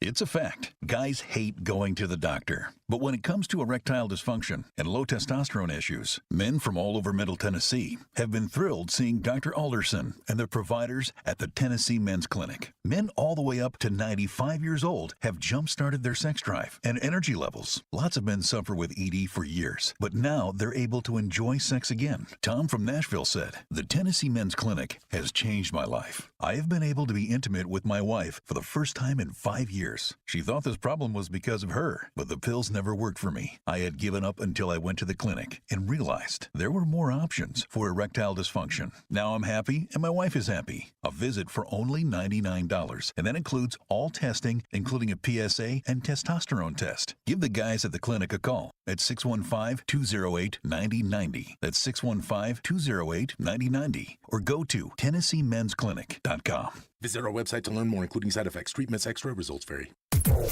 Well, you've got the whole world listening. What do you got to say? Never miss a moment of the show. Subscribe to the Robby and Rexrode podcast on iTunes, Spotify, and wherever you get your podcasts. We may now begin our day. You're listening to Robby and Rexrode on 102.5 and 106.3 The Game and on the Game Nashville app.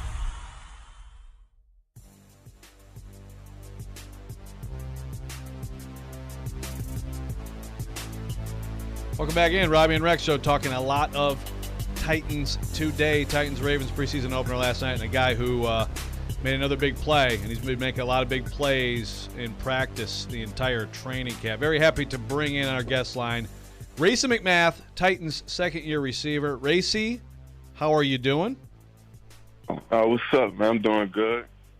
Good. How's the what was the travel situation back? So we're talking flight right after the game, I assume, for you guys. Yeah, flight right after the game. No coach wanted us to get some rest, get ready for tomorrow. Yeah, so a day off today, and then back to the practice field tomorrow. So Racy, look, I mean, we've talked a lot about you today and throughout camp, and your performance in camp, which has been pretty consistently eye-opening, I think. And I think, Racy, back to last camp, you're a rookie. You're trying to make a football team. Obviously special teams is a big key to that for you. You're getting behind people and making big plays on a regular basis. What has gone into that improvement from a year ago to now for you? I think, things move a little slower for me, to be honest. Last year, I wasn't, up to speed. I feel like I was playing catch up to a certain extent. But now, just in a playbook more, everything just feeling, back really to how it should be, helping me play fast. So explain for people who don't know. I think a lot of people look at the receiver position and it's like, okay, well, if you're fast, you can catch the ball. You're big and strong. I mean, you can go be an effective receiver. There's obviously a ton more to it. What aspect of the position, Racy, would you say was most challenging once you got to the NFL, and maybe where you've progressed enough? Like what, maybe coming off the line, top of the route, like you said, reading defenses, things like that. Like what was the biggest thing that needed to be improved? I say technique and route craft. That was something I needed to improve on. So Racy, if you look at film of yourself in camp a year ago on the practice field, and you compared it to now, a year later on the practice field, what would you see? I really see a whole nother player, a more faster player. He plays faster, he's more instinctual, he's more aware of what's going on. He's just anticipating things before it happens, stuff like that. It also looks to me, Racy, like maybe have you dropped a few pounds too? I think you're listed at 217. Are you lighter this year than you were a year ago? No, I weigh about the same. Okay. I weigh from anything about 218, 220. Okay, so that hasn't changed much. I'm wrong about that. What has it meant to you? Like, how confident were you going into camp that you would have this kind of a camp? There's obviously a lot of guys competing at receiver. AJ's gone, Julio's gone, but there's still a lot of talent in the room, some new guys in. What was your mindset? What was your confidence level that you would have this kind of camp?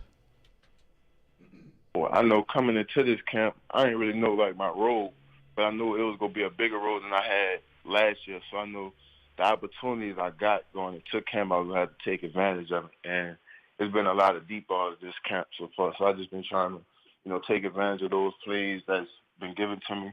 And just seizing the opportunity. What's the feedback you've been getting? Yeah, like us on the outside here, or those of us who go to practice, we sit there on the sideline and say again, well, there's Racy McMath again. Well, he got behind the defense again. What's the internal feedback you're getting from Rob Moore, from Todd Downing, from whoever, like Vrabel, about your performance and where things are going right now? Yeah, they liking what they seeing. But it's the thing, they just want me to keep doing it, keep stacking days and just keep being consistent with it, so I could carry it over to the season. We were talking about this before you came on, Racy. Obviously at LSU, when you're on a depth chart with some pretty good receivers, obviously. I mean, that's just a loaded team. The last few years, I think maybe one of the best rosters in college football history. A couple of years ago, with Joe Burrow at quarterback. What was that like for you, playing behind some of those guys? And did you at any point think about going somewhere else where maybe you would have more opportunity? Oh, yeah, I did. But, I just sat back and, thought about it. I committed here for a reason. And, I just stuck with it. And so now, obviously, a year later, you're clearly progressing as a player. What about Rob Moore in this process? How much has he in particular helped you get to where you are today? I think he helped me a lot because every day he on me. I need this from you today. I got to show me this today. So, and if it's not good enough, he going to let me know.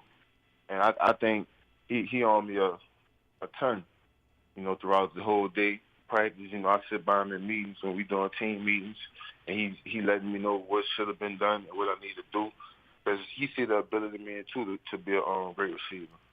So I appreciate him too. And you made this team last year, Racy, largely because of what you could do in the kicking game. What about that aspect of your game and that role this year? I guess, have you improved there as well? We see your improvement receiver. It's a lot harder to detect, but where are you on the kicking game aspect of your contributions to the Titans? I'm still doing it. Trying to expand my role around the whole field. I'm still a special teams guy. I'm still a receiver guy. So, my role is going to be a lot bigger this year. I'm just going to have to, step to the plate and handle it. When it comes to the offense, Racy, and we're talking to Titans receiver Racey McMath, when it comes to this offense, one thing that hasn't been a part of it too much in recent years is, I guess, the quote-unquote vertical threat, or another football phrase we like to say, a guy who can take the top off the defense. Is that how you view yourself? Do you feel like that's a role, a niche that you can fill for this offense this season? Yeah, I think it is. But, whatever other coach calls for me when I'm in there, if it's that, I'm going to execute the play. How different is the receiver room, Racy? Obviously, A.J. gets traded to Philadelphia. Traylon Burks gets drafted. Julio Jones. Now, of course, Julio Jones, I think, coming to town next week with the Bucs. But now Robert Woods comes in. As I said, Burks. You got Kyle Phillips drafted. How has the dynamic of the receiver room changed? I say we all have, a good personality. So even when Julio and AJ was there, we all it was a room full of good personality and good character, and it still is. So we all, had that sense of humor, and we laugh, we talk a lot. It's family oriented enough, How much of what we're seeing from you, Racy, has to do also with chemistry with Ryan Tannehill, and how much extra work has gone in there between you two? Yeah, we've been putting a lot of work on and off the field. He's been chopping it up with me. It's just practice. He's telling me what needs to be done. And I'm just, we're trying to get on the same page so we can win games this year. Have you seen, Ryan, obviously, quarterback of a team, a lot of attention as always, and, everybody knows what happened in the Cincinnati game. Have you seen Ryan change at all? How do you think he's handled that? How do you think he has led so far during this preseason camp? Yeah, I think it changed Ryan. I see he just more hungry. I think he got something to prove, and he got the ability, to take us to the Super Bowl. Racey McMath, Titans receiver. Hey, really appreciate it, Racy. I know, it's an early morning after a late-night flight. We really appreciate you coming on with us.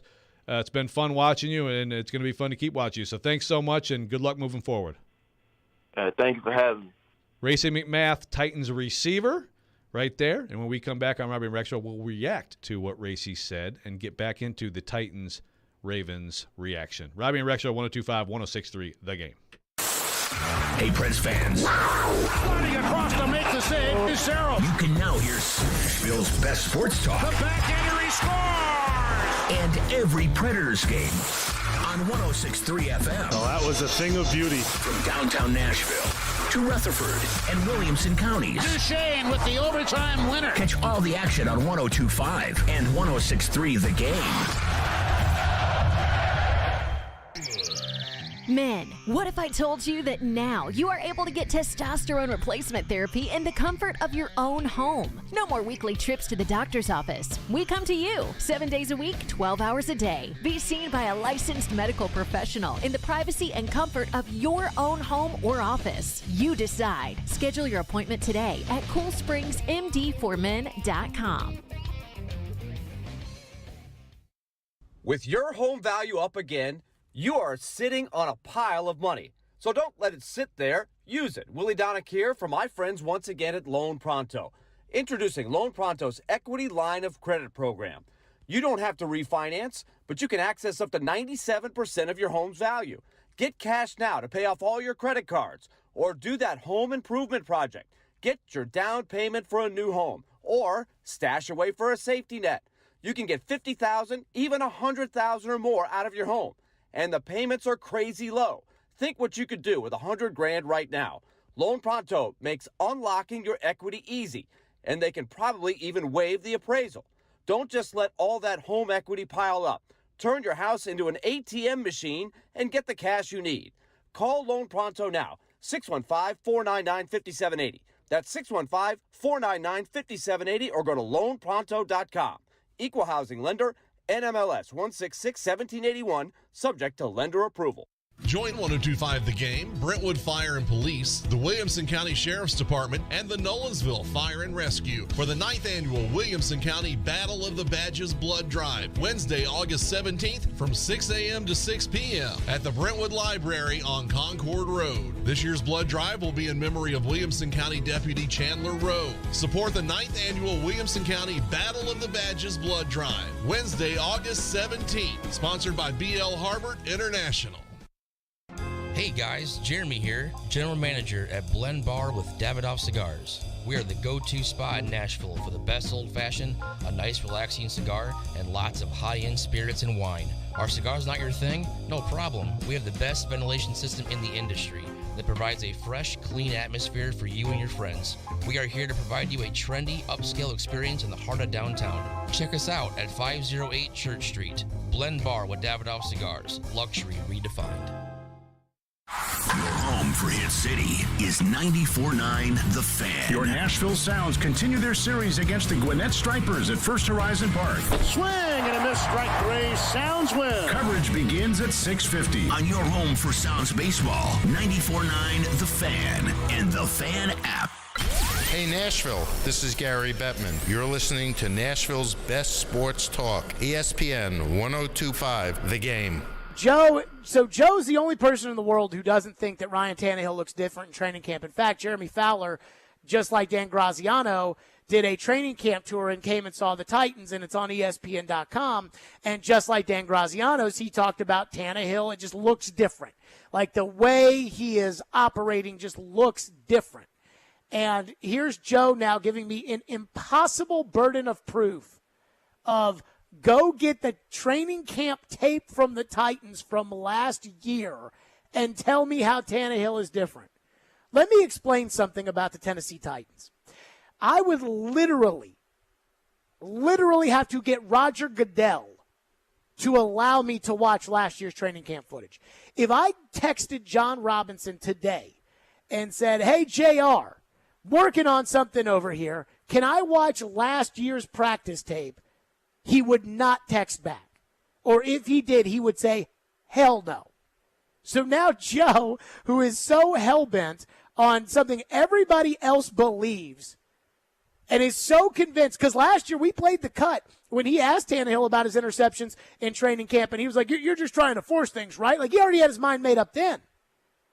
That now he is requiring that I watch the practice tape of Ryan Tannehill last year and then have an opinion. That makes no sense. And it's also impossible because the Titans would never let me watch that tape. If I had a signed letter from Amy Adams Strunk, if I went up to John and I was like, hey, I got this signed letter from Amy Adams Strunk saying that I can watch last year's practice tape, John would then go up to Amy's office and make sure that it was 100% actually her signature. They're not going to let me do that. Wow, first you get from a very annoying sound to a pretty awesome sound. That's quite a transition. Would you guys, I don't even want to argue with this because I shouldn't have to. Would someone help me out here? Like, I actually literally said I'm being facetious. And he wastes oxygen and airtime like talking about how he couldn't actually get the practice tape. What am I supposed to do with this? What am I supposed to do with this guy? I stopped asking myself that question a long time ago. Come on. And I actually wrote about Tannehill, the actual change of Tannehill in The Athletic today, which is how people look at him. And that's why this is a story. This is one of the most predictable storylines ever. Ryan Tannehill's different, you know. There are things that are different. The Sporting Cast is different. That changes the dynamic. He's at a crossroads. So it is different. A year ago, what do we think about Ryan Tannehill? A year ago, Mike Greenberg said Ryan Tannehill is the most criminally underrated athlete in professional sports in this country. Okay? Like, a year ago, Ryan Tannehill in Nashville was Nashville's little secret that nobody else can figure out and get a clue, and look how good he is. And now he's, is this his last year? I hope so. A lot of Titans fans are saying that. So he knows this, and that dynamic is different very much. His approach to his job this year has to be in mind. So all these things I'm with. I'm sorry. He played well in camp. He threw a couple more picks than he's thrown in this camp, and his leadership has been consistent. But let me quote Nick Westbrook-Akina from my piece on The Athletic. Quote, "The way he's been conducting himself, to me, it's nothing different. I feel like he's always been the same, always been a great leader. It's basically the same.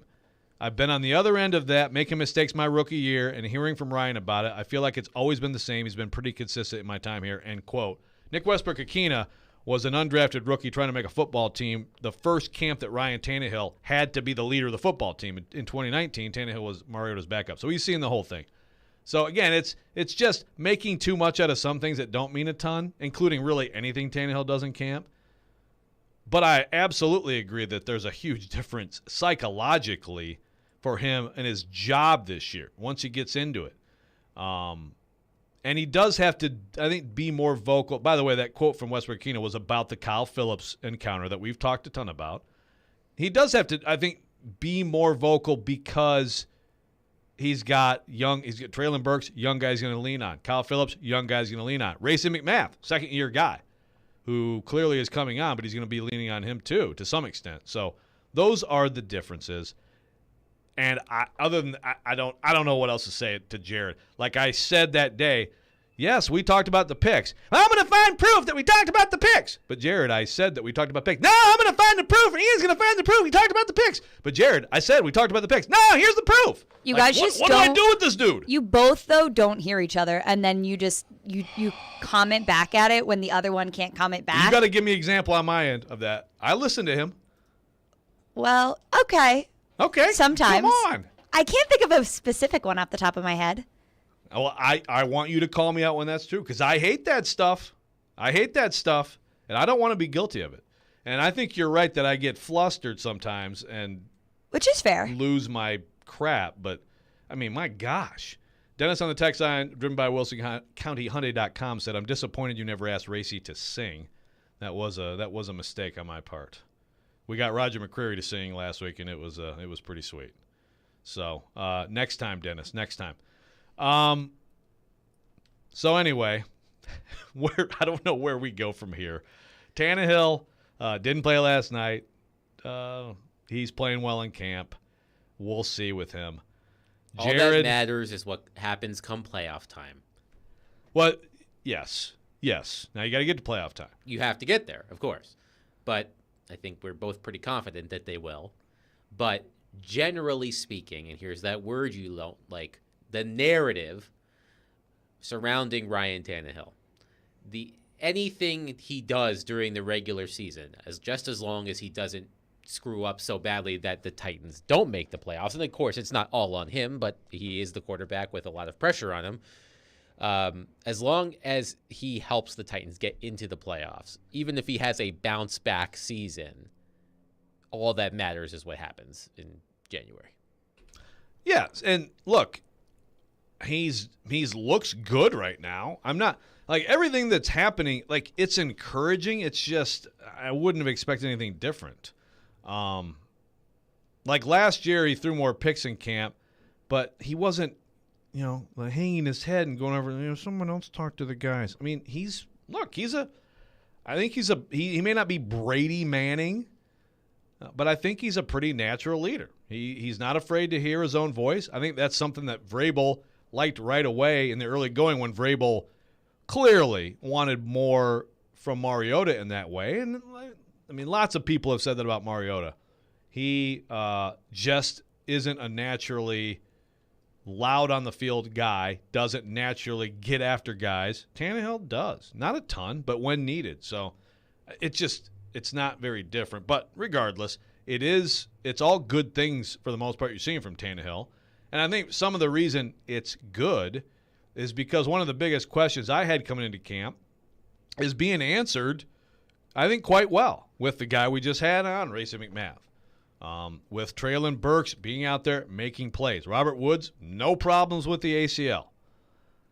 Kyle Phillips got one target last night, didn't do anything. Trust me, folks. Kyle Phillips, he is cooking guys, certainly an individual, but more and more he's making plays in team against starting DBs. You make plays in camp and team, you're making plays against starting defensive backs in the NFL. In a preseason game, you're not typically playing against starters. You got to keep that in mind. But the supporting cast has been good. They have good chemistry with Tannehill, and I think that's the thing that's really encouraging is that the passing game in general looks like it's got a clue. And I think maybe Tim Kelly is part of that as well. That we haven't talked about that much today, but every time we get in this discussion, I think you have to go to that. Go to last year with Tannehill, this camp, what's going to happen this year. The coaches have got to be better. Yeah, I think we said this earlier in the week, and this is not a unique thought, but the conditions around Tannehill have to be favorable for him to succeed. You need a healthy Derrick Henry. You need a more reliable receiving core. You need a sturdier offensive line. You need all of those things on top of good coaching. There are quarterbacks in the NFL who can succeed in spite of those things.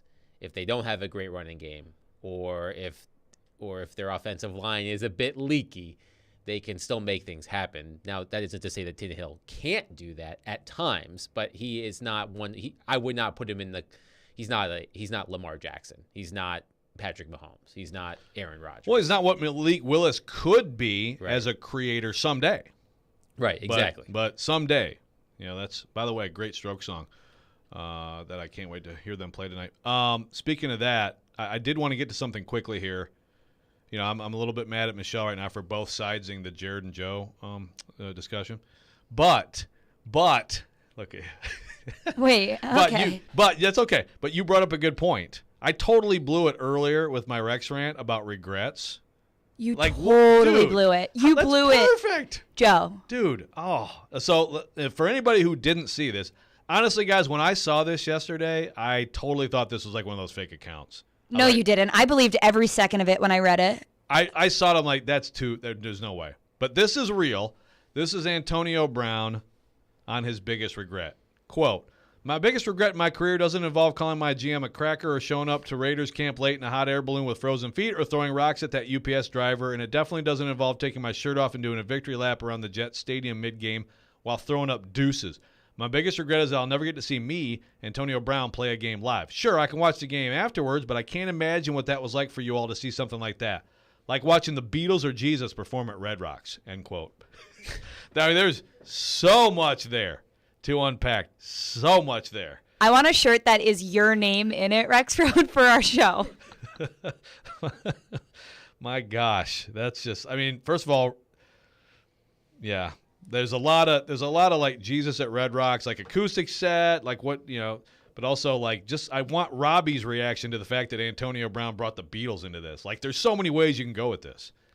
Yeah. Regardless, that absolutely needed to be part of the Rex rant. Yeah, I had to check to make sure I wasn't. I hope I don't get in trouble for saying this, but but here it goes. I had to double check that it wasn't a ball sack sports meme. Are you familiar with those? Yeah, that's a real term. Yeah. Okay. I don't know. Okay. I don't know if you can say ball sack on the radio. Thanks for asking while saying it on the radio. Yes. Appreciate that. Yeah, but I had to make sure it wasn't a fake quote because that gets all of us. But it was not. It was. Barstool already has a T-shirt, so that's amazing. Oh, is that right? Oh my gosh, I did not believe at all that it was real.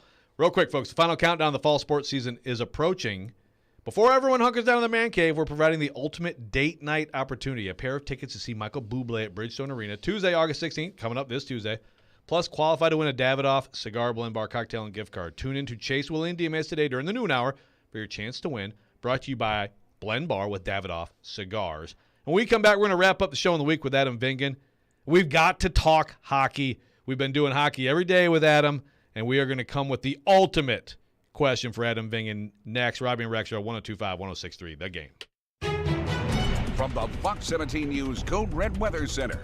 I'm Fox 17 Code Red meteorologist Greg Bobus. Our forecast calling for 3 nice additions going into the weekend.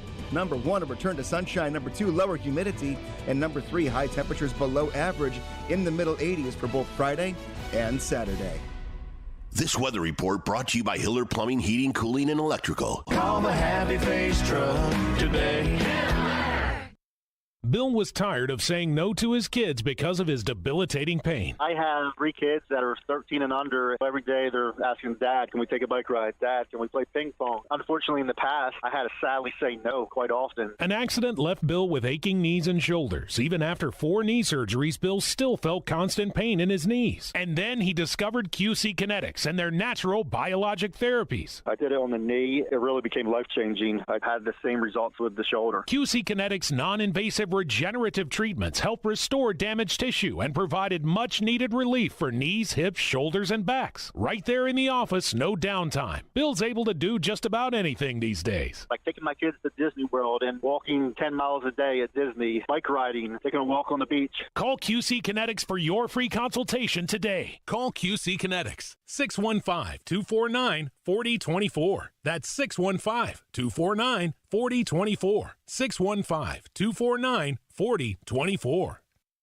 The Nashville Sheriff is hiring correctional officers. Earn $52,500 after paid training and probation. Positions are available immediately. You must be 21 and over with a high school diploma or GED. Come join our family. That's $52,500 with great benefits. Apply now at sheriff.nashville.gov/apply or call 615-862-8170. Earn $52,500. Stop searching. Apply now. The Nashville Sheriff.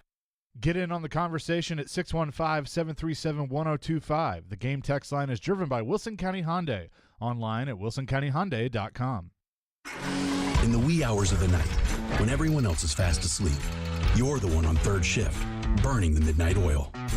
When a part fails and everything comes to a grinding halt, regardless of what the clock on the wall says, you leap into action. Grainger is with you and all the ones who get it done. With 24/7 customer support by phone or click to chat. Call, click Grainger.com, or just stop by. Grainger, for the ones who get it done. Jared Stillman. If you get 3 games where he doesn't turn the ball over, you're going to the Super Bowl. Caroline Fenton. I don't know if he would be open to joining another team. Stillman and Company. Afternoons from 2 to 6. Presented by TriStar Moving. On Nashville's best sports talk. ESPN. 102.5 and 106.3 The Game. And on the Game Nashville app. You're listening to Robby and Rexrode on 102.5 and 106.3 The Game and on the Game Nashville app.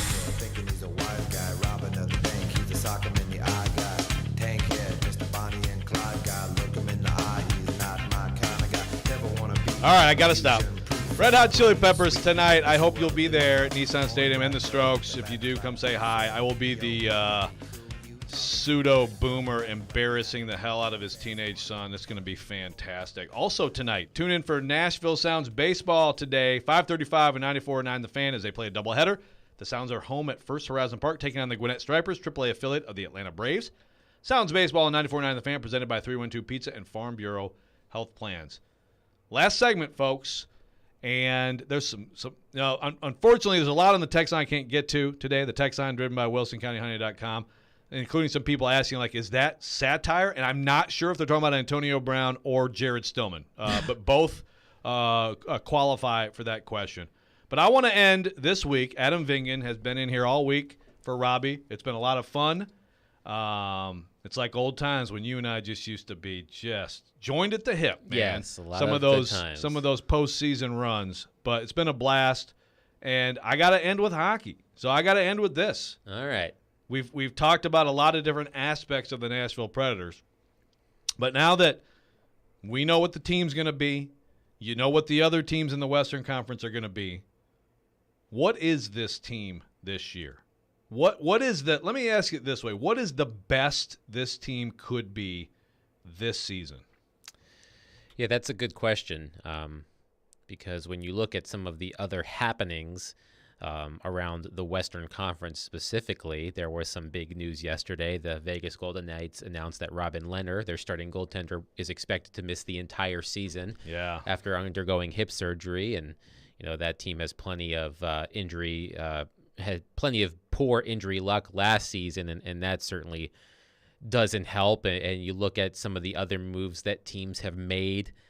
Let's see. On paper, best case scenario, I see this team finishing second in the Central Division. That's best case scenario, and maybe winning a round.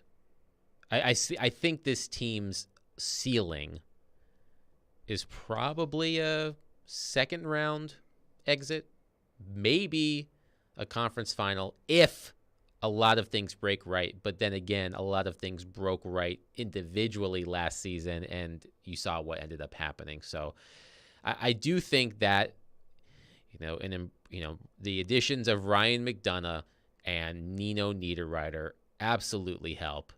I think they'll be a better team defensively. I think they'll have an actual top six that they can feel good about. But against the other top teams in the league, where do they stack up? I still think there's, they're not in that top tier. Maybe they're in that, lower end of the second tier, maybe the top of the third tier. But they're going to make the playoffs. I'm confident in that. Once they get there, I think they'll be better equipped to challenge in a first round series, which they absolutely weren't last season, albeit without UC Saros. But even if they had Saros, I don't think that series would have lasted very long. So yeah, they are better today than they were when the season ended. But are they that much better that fans are going to get what they want? A team that actually wins a playoff round for the first time in 4 or 5 years. Like, maybe. There are parts of me that are still skeptical. They are better, but I'm not sure how much better. Well, let's go through a scenario that I've thought of, because Colorado's the clear best team, the defending champ. We know what they are. They are the clear favorite. But let's say the Preds get into the postseason. A lot of things are breaking well. I mean, things have to break well. I think they're going to be a playoff team, but you've got to, there's still a lot of questions that could go either way for this team. Let's say they get in and they've got peak Saros. And on the other side, let's say they're in the 2-3 of the Central, and someone pulls the huge upset of the Avs. At that point, just based on what you know of the rest of the West, is it not possible they could take advantage of a situation like that and really make a run? I think I think if that were to happen, you think about some of the other teams, that they might have to play, whether it's St. Louis or Minnesota, or Calgary is not going to be as good this season, of course. They're probably still a playoff team, though, I probably, think. But not to the caliber they were last season. Edmonton. Edmonton will, Edmonton, has fabulous players, obviously, but they haven't been able to put it together. They did get further than they have in a long time this past season. Yeah, I mean, if that were to happen, if the Avalanche were to be, there were to be a shocking upset, maybe, sure. But I still have a lot of confidence in that Avalanche team. I really do. No, I mean, I think it's going to be an interesting year. I mean, I think there's a lot of pressure on this team locally, just because of how things have been trending. I think that David Poile had a good offseason altogether. But if this team doesn't make, any progress specifically, it's almost like Ryan Tannehill. Like what all that matters is the playoffs. No matter, the Predators are probably going to get in, and then we'll see what happens from there. I mean, they could have a good regular season, but if they don't win a playoff game or a playoff round, then we're going to be having the same conversation we had, earlier this year. Taylor on the text line driven by WellsingCountyHunting.com says, "Is this roster complete? How likely would a trade for JT Miller be?" I that think, one's been talked about. I think this roster is pretty much set. I think there's not much cap space right now, and I think the signing of Niederreiter, was the top 6 addition that JT Miller would have provided. Yeah. So I think this is what they're going to be, and there's a lot of questions with a lot of different individuals could go either way, and one of those is, can you really expect? You can expect Yossi to be great, but you can't expect that same production. Duchesne, huge question. Mm-hmm. By the way, the Duchesnes, I believe, have another child on the way, so congrats to them. But that's a huge season. Can you expect that? I think that's being a little bit optimistic. Can you expect Forsberg to have the same season? There's a lot of questions like that. And then, of course, the young guys that we've talked about a lot this week, which way that goes. So, but I do feel like there is a best-case scenario that is pretty good. And I think it's like compared to a year ago, the best-case scenario from what we knew, and by the way, that was including, like, is Matt Duchene ever going to produce? Mm-hmm. Is Ryan Johansson going to figure it out? Like, the best-case scenario from what we knew a year ago did not look as good as it looks now. I will say that. So, no, I agree with that. Also on the text line, so not sure if anyone told you guys, unnamed text here, but that Antonio Brown was not written by Antonio Brown. He just reposted a funny quote that one of those sports websites put up a few days. This is true? It's not actually his words. It's just his tweet. I thought it was his words. I think it was a quote that he gave on a podcast that may have been transcribed and posted as such. We need to get to the bottom of this. Nick said it was a podcast over here. And it was Antonio said it on the podcast. He said those words. Okay. Well, don't freak me. I hate when people conspiracy this because or like we're already, we've already been dinged for running with things, right?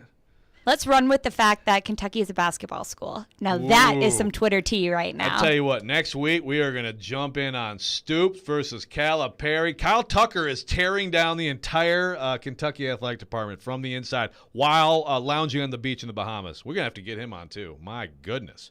But we don't have time for that anymore because it's time for Chase, Willie, and D-Mace. Adam, thank you so much for this week, my friend. And we will talk to you all next week with more info on some Titans practices. Coming up next on 102.5, 106.3 The Game, Chase, Willie.